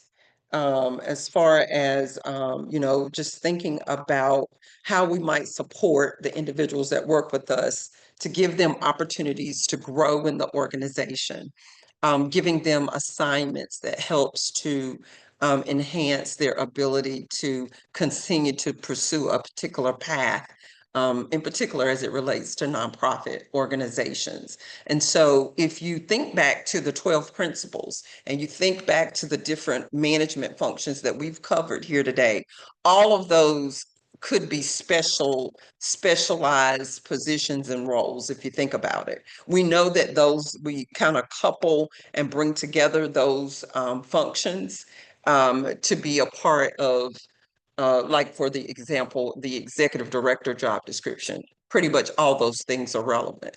And so this idea of helping individuals learn more about nonprofit organizations and the different career opportunities. We do want to point out that the NC Center does have a careers like job posting feature on the website or function on the website that can be accessed. You can also, and I may just have, I don't know, Rebecca or the team, if you want to share a little bit about how people can post jobs as members, but you may be looking for folks, maybe not necessarily to promote from within, but maybe you're trying to do a search for a position and you want to kind of reach out to kind of see what kind of interest you have in opportunities. But we do have that resource available for you. And I think the link was put in the chat, Rebecca. Yeah, I think and I'll just add to our members save $125 on any given 60-day job post, which is a great savings. If you're not a member, that's one of the many reasons to join. Certainly, especially if you're having a lot of hiring, that sort of thing, it can really save you a lot of money. That page of our website gets more traffic than I think any of our other pages, especially now when people are looking for work, people are transitioning out of roles. The other thing I'll say too is that it's a really great resource if you're trying to build out a job.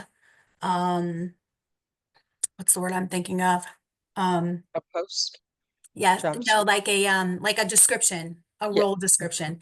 So if Mhm. you need to look, if you're not sure like what kinds of duties would fall within this type of role, you can search on there for, say you're looking for management level staff for a certain type of role. You can look in there and see what sorts of things people have on there, and you can build out your job, your role for a description. The other thing I'll say too that's really helpful is to, if you're trying to figure out what's a competitive salary range for a certain role or position or level, go there, do your search, figure out what people are paying. What's the going rate for people paying? Also look at the, we'll get into it a little later, or we have already, I think, but just kind of thinking about what's considered, standard pay, cost of living, that sort of thing, to make sure that you're being competitive and you're providing a livable wage to folks. We do require that you post a salary range and any of the benefits. That's required as part of transparency. So just know that going in, you're going to have to give, even if it's just a range of what you would offer for a certain role. Any questions about the jobs board? Okay. Have any of you used it and found it helpful?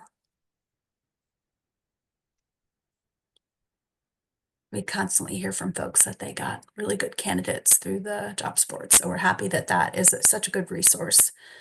Mhm. All right. Okay. In your handbook or your resource book, on page 133, I said handbook, but it's our handout book.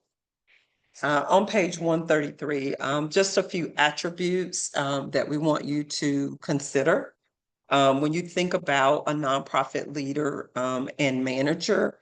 And so this was kind of a list that or a notation of attributes that I kind of started just taking notes of. And a part of the work that we do at the center is around capacity building, of course, and that is the kind of the foundation of the Management Institute, is that we are building capacity of each of us, and we're also building capacity of your nonprofit organization as a result of that. And so capacity is kind of where the C's come from, the kind of starting all these off with a C. As you think about promotion and you think about professional development of individuals in your nonprofit organization, think about whether or not they are coachable as you're trying to move people, promote them, and or enhance their professional acumen. Are they coachable? Do they understand where the compassion is for the cause and the purpose for which your nonprofit exists in terms of the mission and vision of your organization? Do they demonstrate confidence in their current work? And if they're going to be promoted or you're going to invest in professional development, are they showing up at least to the degree that they can in what they already know and understand with confidence? Are they themselves a capacity builder? Like, are they, just out of the work that they do you kind of naturally see them helping the organization enhance its ability to do what it does, but also other people around them, their colleagues and such? Competencies. So competencies is what we're talking about when we say competent. In this institute, we just work through 6 of our 12 competencies as it relates to nonprofit management. And so what competencies does the individual bring, and do they understand this idea of the operationalizing the management functions of a nonprofit? Are they committed and are they credible in terms of these attributes of a nonprofit leader and manager? And so again, the kind of each of these attributes, beginning with the letter C, is couched in the focus on capacity, building capacity, and then just capacity building in general. So attributes of a nonprofit leader and manager. If we could go back to the gallery for a moment and just use the chat for us. Is there any one of these that stands out to you that you would say, you know, when you think about the attributes of a professional in the nonprofit sector who is leading and managing in a way that is impactful to the community and all, which one of these would rise to the top of your list? Which one of these would rise to the top? And these are not in any particular order. What would come first for you? In terms of this?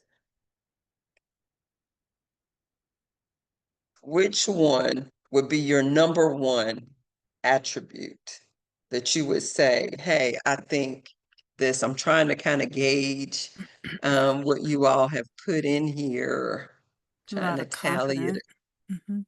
Uh-huh. Competent, credible, creative. Okay. More competent though. Sticking Oh, out. okay. Uh-huh. Capacity builder. I do think, you know, just understanding the fundamentals of how a nonprofit functions is so important, no matter what your position is. No matter what your position is, just really understanding how we work and how nonprofits do how we do the work that we do in nonprofit organizations. So so it looks like competencies won out, maybe. Yeah. Okay. So we have to keep doing the Nonprofit Management Institute because that's what we do. Is we enhance the competencies, and you all are going to be graduating in a few minutes with your kind of evidence of having participated in this competency building institute. Great. The other thing I want to highlight is performance evaluations. We've got a link in the handout for you there too. Performance evaluation and compensation reviews. There's a resource there. This is more like a textbook kind of resource, but it does a really good job of kind of aligning with what we've talked about here, and also honing in on performance evaluation and compensation in that text. So that's something that you can definitely focus on as well as it relates to that. Let's see. In the workbook, I'm going to take you back a page or two. It comes out of this resource, by the way, this last resource that we have here. This determinants of compensation. We know that oftentimes our nonprofit organizations are challenged with kind of determining and setting up a compensation apparatus. And so Rebecca gave some really good ideas as to how to do your own research, look at your org chart, look at all the positions that you have, and start to try to make sure you have job descriptions and make sure that there's been some level of a review of what is the going rate in terms of compensation for these positions. And so I want to make sure that you know that reference is there as far as compensation goes. When you are studying a resource to evaluate performance, here's just a couple of nuggets to think about when you're thinking about evaluating performance. Are you focused on traits of your employees? Are you focused on my behavior as your employee? Or are you focused on results? So when you're looking at performance, What are you evaluating? And there should be a sense of what that is, no matter what the position is. Because that's how you start to impact culture. That's how you start to impact the tone and the culture and the persona of your organization when we all show up. Whether I'm a board member, whether I'm a paid staff person, whether I'm a volunteer, if I'm getting feedback on my performance, what is the anchor? How have you anchored that feedback? Is it about my traits in terms of kind of what I'm demonstrating in terms of maybe even some of those attributes we talked about? Or is it about behavior, in terms of how we actually do the work and in our interactions and how we show up? And then results.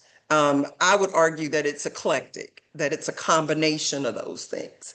But creating a performance evaluation, either just a practical tool or just a practical process of how we actually spend time giving our personnel feedback. That's really what it's all about, giving feedback to those individuals that are in those roles. If we could go back to slide, one sec. I want to go back to slide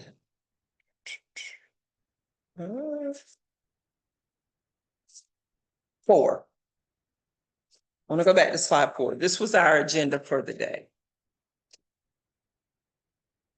Go back to slide 4. So this is how we spent our time today. Recruitment, retention, and reward. Just want to make sure that we're all on the same page there. And you have resources that align with all of that. We also have some resources as it relates to our member benefits, and I'm going to let Rebecca share with you there. So we can jump now to slide 13 and 14.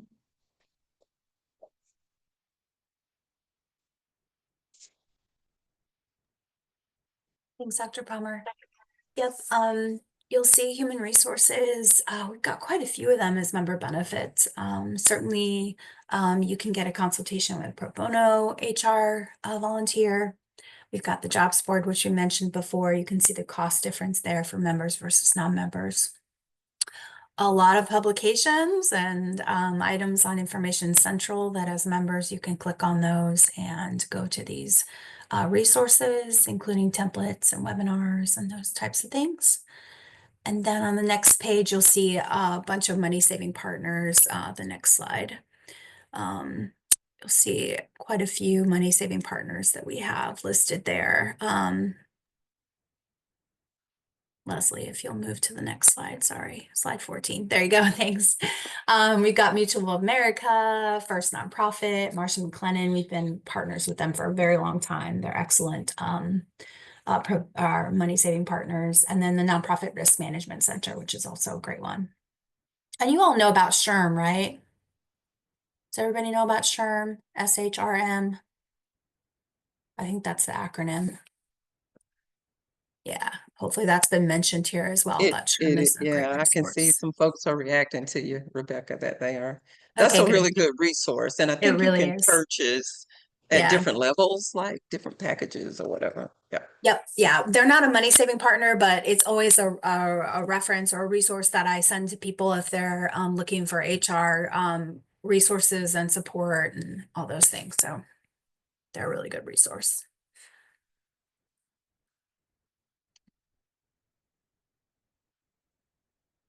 I think that's it for the member benefits. All right, great. We can go on to so here we are. Wow, we did all of this. This is all the work that we've done over the past 6 weeks. And we've got some links here that we've been referencing throughout the Institute. And so this will be, you know, of course, provided for you in the wraparound. Give us an idea as to how this, how you think the Institute will, how you'll use this information. And you can use the chat for this. And I know it may be a mouthful, right, to kind of talk about, but how this information will be useful in terms of the whole experience, the Institute experience. What are your thoughts about that? How would the Institute be useful? And you can just drop that in the chat. And if you want to unmute, you can do that too. How will this be useful to you? Or what, you know, you finished the experience, you're getting ready to participate in the graduation. How will this be, how will you carry this forward? And again, you can unmute or you can put it in the chat.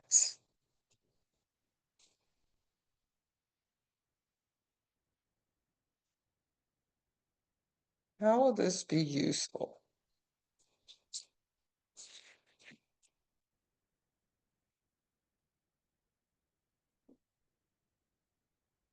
And we're always looking for folks to share your testimonials or to share quotes with us. So you can always reach back to us and share that, share something like that with the team. Like once you walk away from the graduation today with all of your accolades that we're going to bestow upon you in celebration of your completing the Institute. If you find that there's something you'd like to share later, by all means, go ahead and let us know. You can do a thumbs up or you can let us know in the chat and the team will just take a note. They may follow back up with you if you're willing to do that with a quote or a testimonial down the road. So yeah,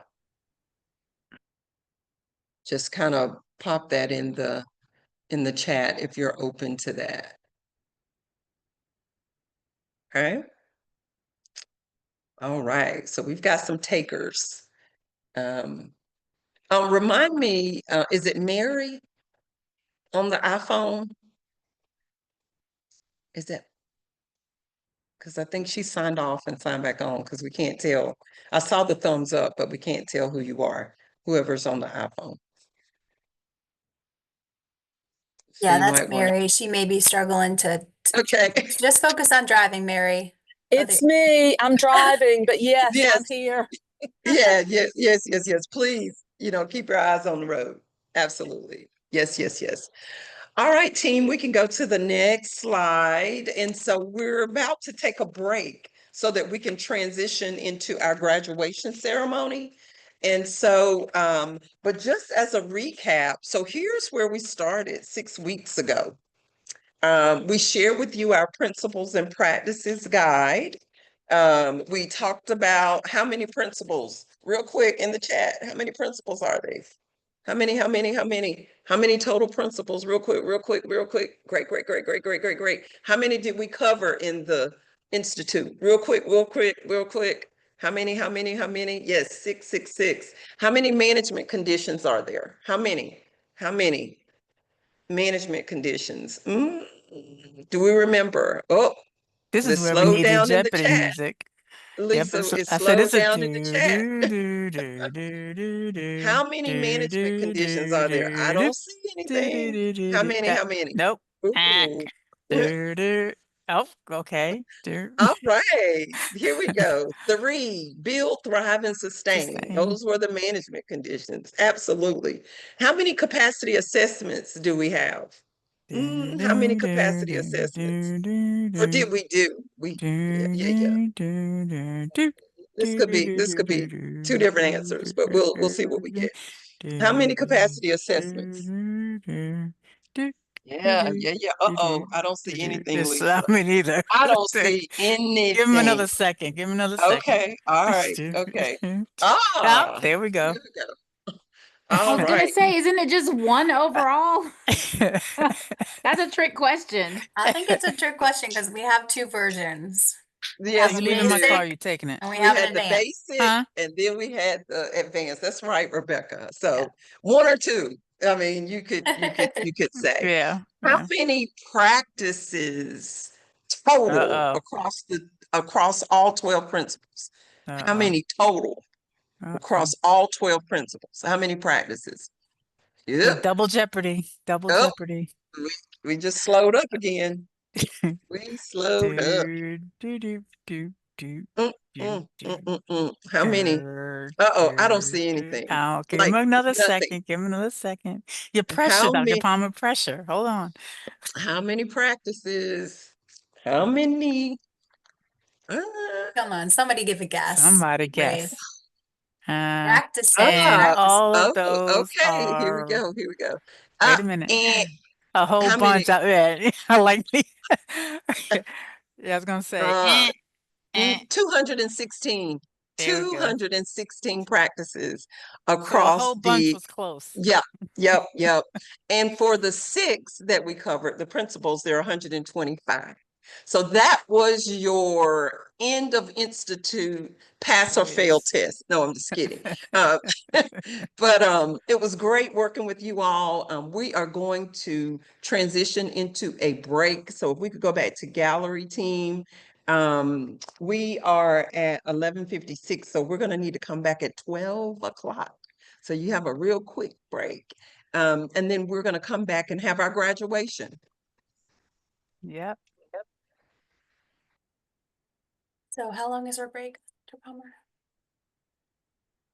Oh, sorry. 12 o'clock, give or Oh, take. 12. Oh, really quick one. Okay, got it.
Thanks, Wow. Leslie. That's just cut it off.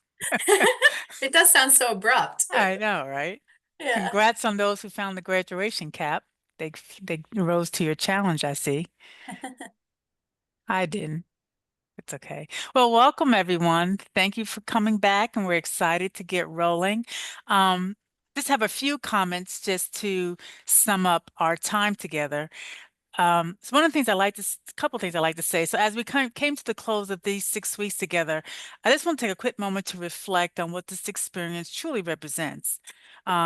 Each of you came into this program, you already were carrying valuable experiences. You were nonprofit leaders, managers, change makers, working tirelessly in your community, especially nowadays. You are already familiar with the challenges of balancing mission with sustainability, of leading with whole heart and accountability, stretching limited resources to meet unlimited needs. We get it. But what stands out most is that you chose to keep learning. You didn't come here because you had to. You came because you wanted to grow, to refine what you already do so well, and to confirm that your instincts and experiences align with the best practices in nonprofit management. So as you leave this program, I encourage you to take what you've learned and what you've rediscovered and put it into practice. Your organizations and communities will be stronger for it. Continue to be curious, stay connected to one another. And again, remind you, we will send out a contact list afterwards so you can reach out to one another. And remember that leadership in the nonprofit world is not a destination, but a lifelong commitment to learning, adapting, and serving. So I want to say congratulations on completion of the Nonprofit Management Institute, and we are so proud of the leaders that you are. Dr. Palmer, would you like to give a short comment? Absolutely. Well, it is my honor to now know all of you as my colleagues across the state of North Carolina. I'm so glad that I have the opportunity to be a part of an experience like this for nonprofit professionals and volunteers that help our nonprofits do all the great work that we do each and every day. So I'm just proud to know each and every one of you. And again, you are appreciated. And hopefully this won't be the last time we spend time together. All right. Thank you. And now just a quick reminder of our team and to thank our team again. This couldn't be done without everyone on board. So as you know, our main team is myself, Dr. Palmer, Rebecca, Leslie. You didn't get to see Leslie's face much, but there she is, who did all the background hard work. And Ivan Canada is our CEO. So if you have any questions or any particular time, any trouble with membership, anything, just give any one of us on the programs team a ping, and we'll do as much as we can to help you. So with that, one person I didn't mention who's on our team today is Kenan Jackson, who will be our keynote speaker today. Kenan was part of our 2020 fall class, actually, and the chief of staff at the Arts Council of Fayetteville, Cumberland County. So I hope we can all welcome him. And he's here to give our class a few encouraging words as a former graduate. Yeah, well, thank Kenan? you. Yeah, thank you so much. Good afternoon, everybody. My name's Kenan Jackson. I'm down in Fayetteville, North Carolina at the Arts Council of Fayetteville, Cumberland County, as Lisa had kind of explained. I just want to take a quick moment too to offer my gratitude to Lisa and Dr. Palmer and Leslie and Rebecca for their support. They are invaluable resources, and I would encourage everyone in this year's class to please stay connected to the North Carolina Center for Nonprofits and these staff because they're just wonderful resources. When I was thinking about what to say to this group, first off, I'll say congratulations. You've reached a milestone in wherever you are in your career. Completing this institute is really a wonderful pillar for you to have. It provides you with a set of skills in nonprofit management that really is in a consolidated form that you will find yourself referring back to quite often. I know I look on my handbook, at least a couple times a month, whether I'm looking for a best practice or a template, or even reflecting on something, that I wrote maybe 5 years ago, just to see where that baseline was for me personally and has it changed today. So keep those tools at the ready because you will need them. In where we are today in the world, I offer my gratitude to all nonprofit leaders, volunteers, because you're stewards, and we need more stewards in the world, especially in today's age, folks that are looking out for one another, folks that are looking out for those who cannot look out for themselves. And you know, what better way to do that than to offer clarity in your work? Because one of the key takeaways, you know, that I found myself reflecting on from the Nonprofit Management Institute is that clarity beats certainty. Keep the why of your work, why you are doing what you are doing, at the ready, whether that's in your mission or in your audience or in your outcome. You know, and that may be reflected in some of your work that, you know, you have a trade-off and say, well, I can do A now, but I have to do B later. And so C can then just then wait for me. So as you think about your work, think about your mission, think about your clarity, and moving that mission forward. Also say, you know, and as much as I lifted up the center folks here at the beginning, relationships are a strategy. Map your coalitions for where you are at your organization, in your community, in your region. Find out who the folks are that are connected to your board, to your staff, to your partners, to your funders, heck, even your neighbors. Because you never know when any one of those individuals may turn into another, where a good neighbor becomes someone who donates to you on Giving Tuesday, where a partner can then eventually matriculate to become a funder.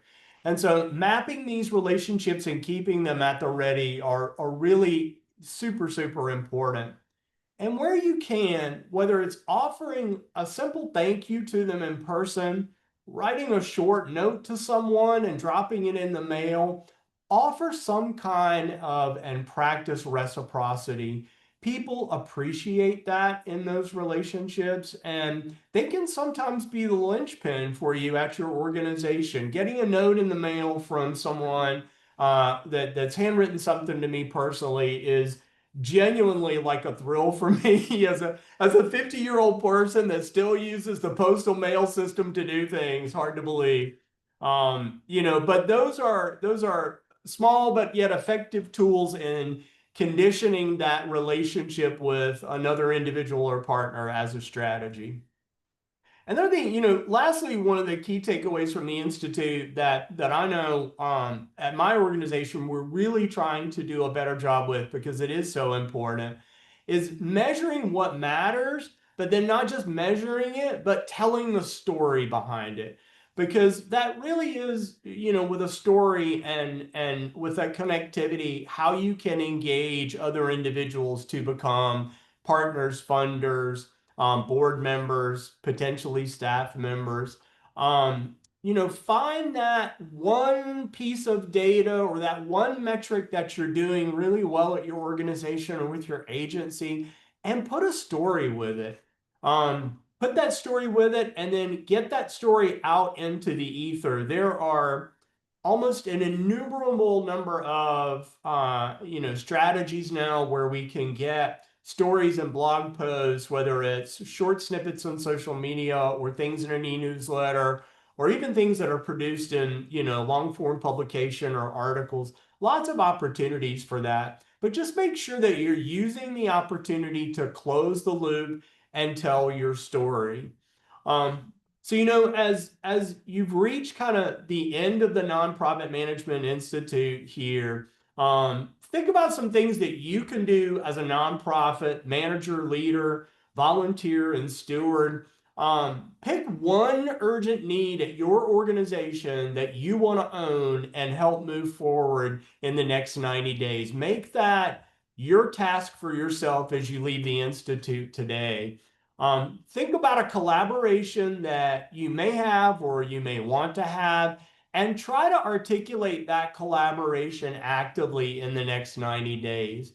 And then go back and look at your data and find one good story that you can move forward outside of the Institute and say, I reflected back on my data. I reflected back on what I had available to me inside of my organization, and I created this one story based on that data to move it forward. You know, at the end of the day, with Dr. Palmer and Lisa and Rebecca and Leslie and Ivan, you know, these contacts that you've made at the North Carolina Center for Nonprofits are invaluable. keep your memberships active at the North Carolina Center. Having an active membership offers you a lot of opportunity and skill sets that are not necessarily at the ready, and certainly not things that you'll find through Google or AI even. These are real individuals that can offer context and a lot of resources. Your certificate that you have is not the finish line. It's a license to lead. It'll help bring clarity, build trust, and measure what matters for you and your organization and protect the people that you serve. If each of us commits to one need, one collaboration, and one story, plus a metric, and one emerging leader that we can help mentor, North Carolina's nonprofit landscape will feel the collective effort. So just a few words of wisdom that as I reflect on my 5 years outside of the Nonprofit Management Institute, things that can hopefully benefit you. I'm happy to be included in the contact list with your class. And again, just want to offer my gratitude and appreciation to Lisa, Dr. Palmer, Leslie, and Rebecca for allowing me to speak with you today. Thank you all so much. Thank you, Kenan. We appreciate all of that. And just to recap on one of the things that he said, which is very important. I'm not sure if we mentioned this at the beginning of the Institute, but we will follow up with you in about 90 days just to see what challenges you've had since the Institute. How have you overcome them? Did you pick a goal or anything similar to what Kenan has described? And tell us about it. We'd love to hear how maybe anything you've learned from the Institute has helped guide those things, maybe help you through the challenge, or maybe you contacted us and we helped you through something. So just don't be surprised when you see us about 90 days from now reaching out to you to see how to go, tell us about it. So looking forward to doing that. So with that, thank you again, Kenan, appreciate it. Look forward to seeing you. I'm going to turn over to Dr. Palmer so we can do the graduation thing with the tassel thingy. I don't know which exactly All call right. that. Thank you, Kenan, for sharing with us. We are definitely going to walk away as stewards and respond to your call to action that you lifted up that we should engage in the next 90 days. Woo, 90 days. All right. Okay. So one of the most important aspects of a graduation is to turn the tassel, right? Because it confers that we have completed our assignment and that we are graduating. So with the conferring of the tassel, so it is right to left. I had to make sure I got that right. So we're going to do, don't do it yet, but we're going to do right. So the tassel's here and then we're going to turn it, right? So we're going to, unless you have a real tassel, but we're going to do kind of the imaginary kind of return the tassel. Also, what you want to pay attention to is that on your screen, there's going to be just a looping of all of you that are graduating. And so, are we ready? Got right, all at once, turn to the left. Woo! We have officially completed and our graduation has been conferred. And so I think there's some music that's gonna come on to help us Look at the celebrate. names, But yeah. yeah. And scroll through the names. There we go. Yeah.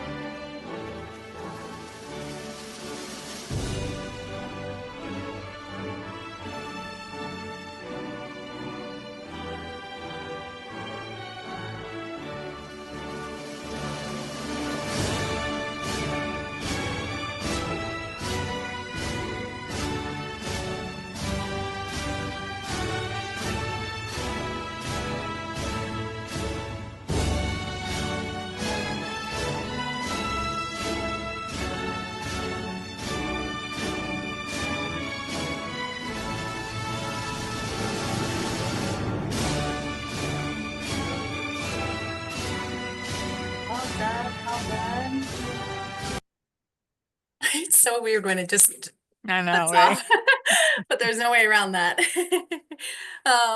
Thank you all for participating in that. We have our graduation video to view and want to get some pictures as well.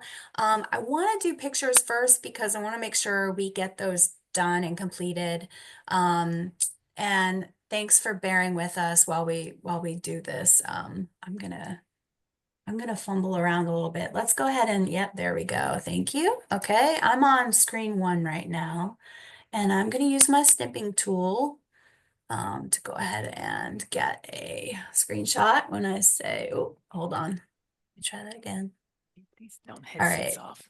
All right, when I say freeze, I'll give you a countdown, 1, 2, 3, and then I'll click the button and then I'll take a screenshot.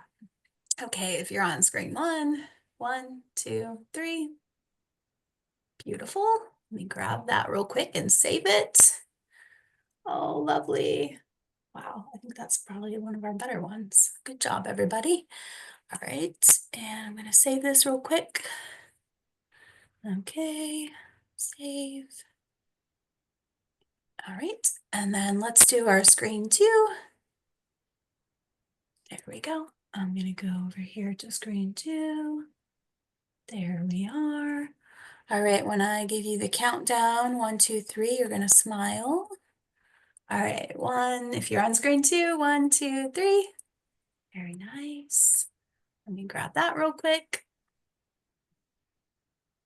Perfect. And I'm gonna save that. There we go. Save. Got it. All right, so we will compile those photos together into a graduation photo that we send out to you all with your graduation certificate. If you met the requirements for graduation, I think most everyone did, which is good. We like to see that. So you'll get that in the mail in a few weeks or so. But with that, let's go ahead and see if I can successfully share our graduation video so we stay on time and end at 12:30. I'm going to go ahead and share sound, which I sometimes forget to do. So let's do stereo sound. Ooh, that's exciting. All right. Can everybody see this? Yep. Okay. Now I'm going to make sure you can hear it. So give me a thumbs up, Lisa and Dr. Palmer. And I see on my screen, Tiffany, if you can hear when I press play. Mm-hmm.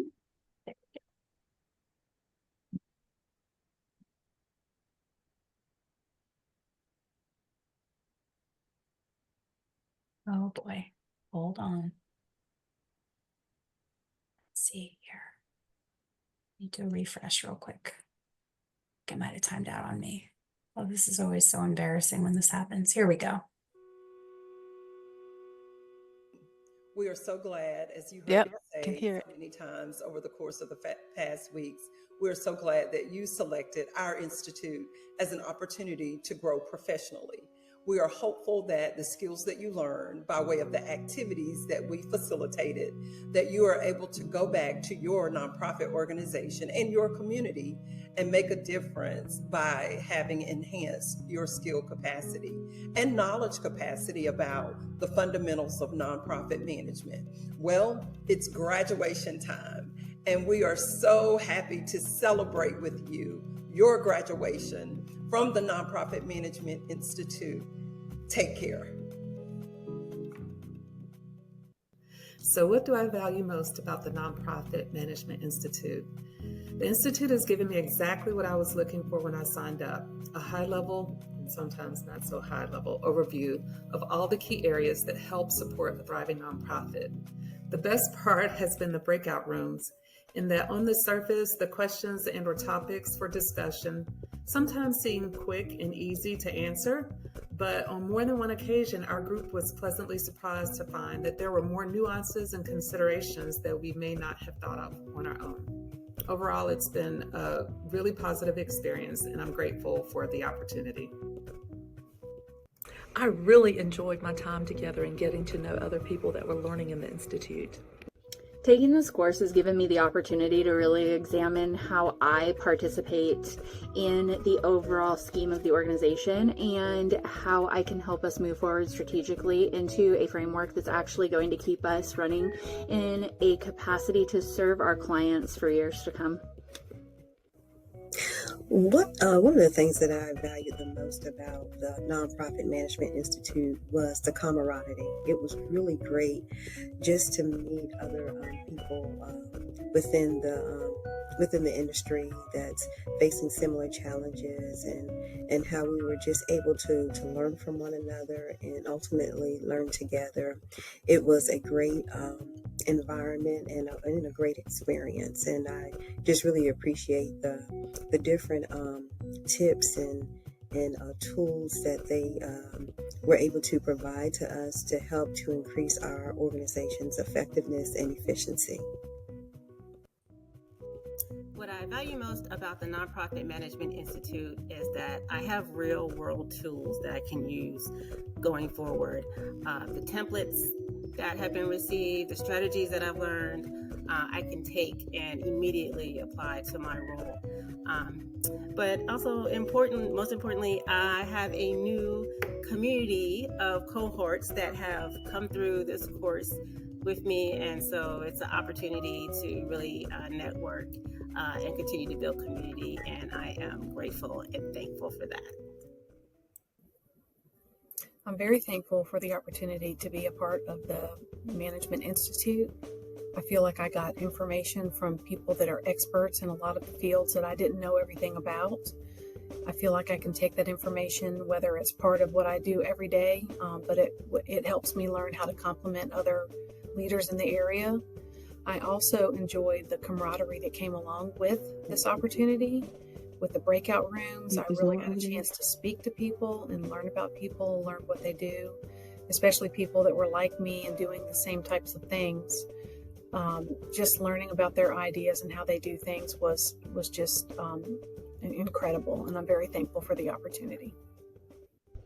If I can impart anything to my fellow cohorts in this Management Institute, it would be to give yourself a little bit of grace. We all are trying to get 100 things done in the span it would take to do 5, and that's hard work, and we do it because we love it. But remember, sometimes you need a break too.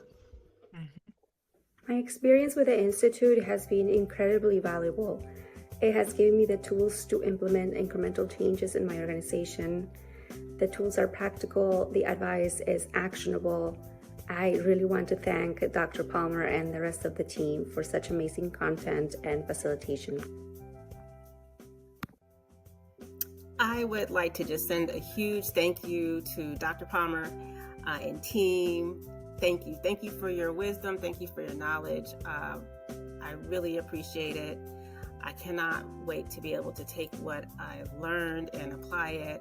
And just thankful and grateful to be a part of this cohort. So thank you, thank you, thank you. I just wanted to let you know that your work is greatly appreciated.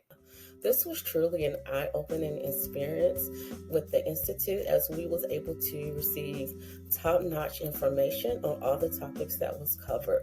One of the topics that I really enjoyed and will really take part was anything that dealing with finance and how we can bring more sponsors and more donors into our organization. I think that is something that I will take with me as we strive to become a better nonprofit, the way that we can encourage others to take a part in our organization. The networking was also very beneficial, as I was able to see different organizations and network with different organizations throughout the state of North Carolina. I'm super excited to move forward in this space with you guys, and I look forward to seeing how we can collaborate in the future and continue to make North Carolina and all of our nonprofits strong and sustainable for as long as possible. I would like for us to all stay in touch and know that there's other people out here fighting the good fight. It gives me a lot of hope for the future. This was an incredible experience as someone new to the nonprofit field. As a leader, I really enjoyed connecting, getting to know people, and congrats to us. Stay in touch.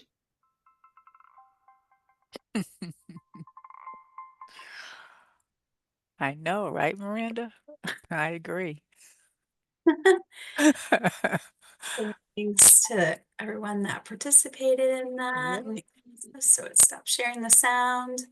Want to give a shout out. I think that was the most people we've ever had participate in graduation. We had like 8. I want to thank specifically Tanya, Marcella, Pomina, Miranda, Kim, Jacqueline, Danielle Ruffin, Mary Jones, Warner, Lambeth. Thank you for being a part of that. It wasn't a requirement. We really appreciate you sharing your thoughts and your well wishes to everyone. It's really, really nice to have that. And we'll share that in the wraparound email after today's session. So you can share it. You can put it, share it with others, put it on your LinkedIn, those types of things. It's a good celebration of our time together. So a couple things before we close out. We got 1 minute left. I'm going to go ahead and put the final session evaluation in the chat here for y'all. Want to remind folks to make sure you join that LinkedIn group. I'll put that link in there too. This is a great way to stay connected.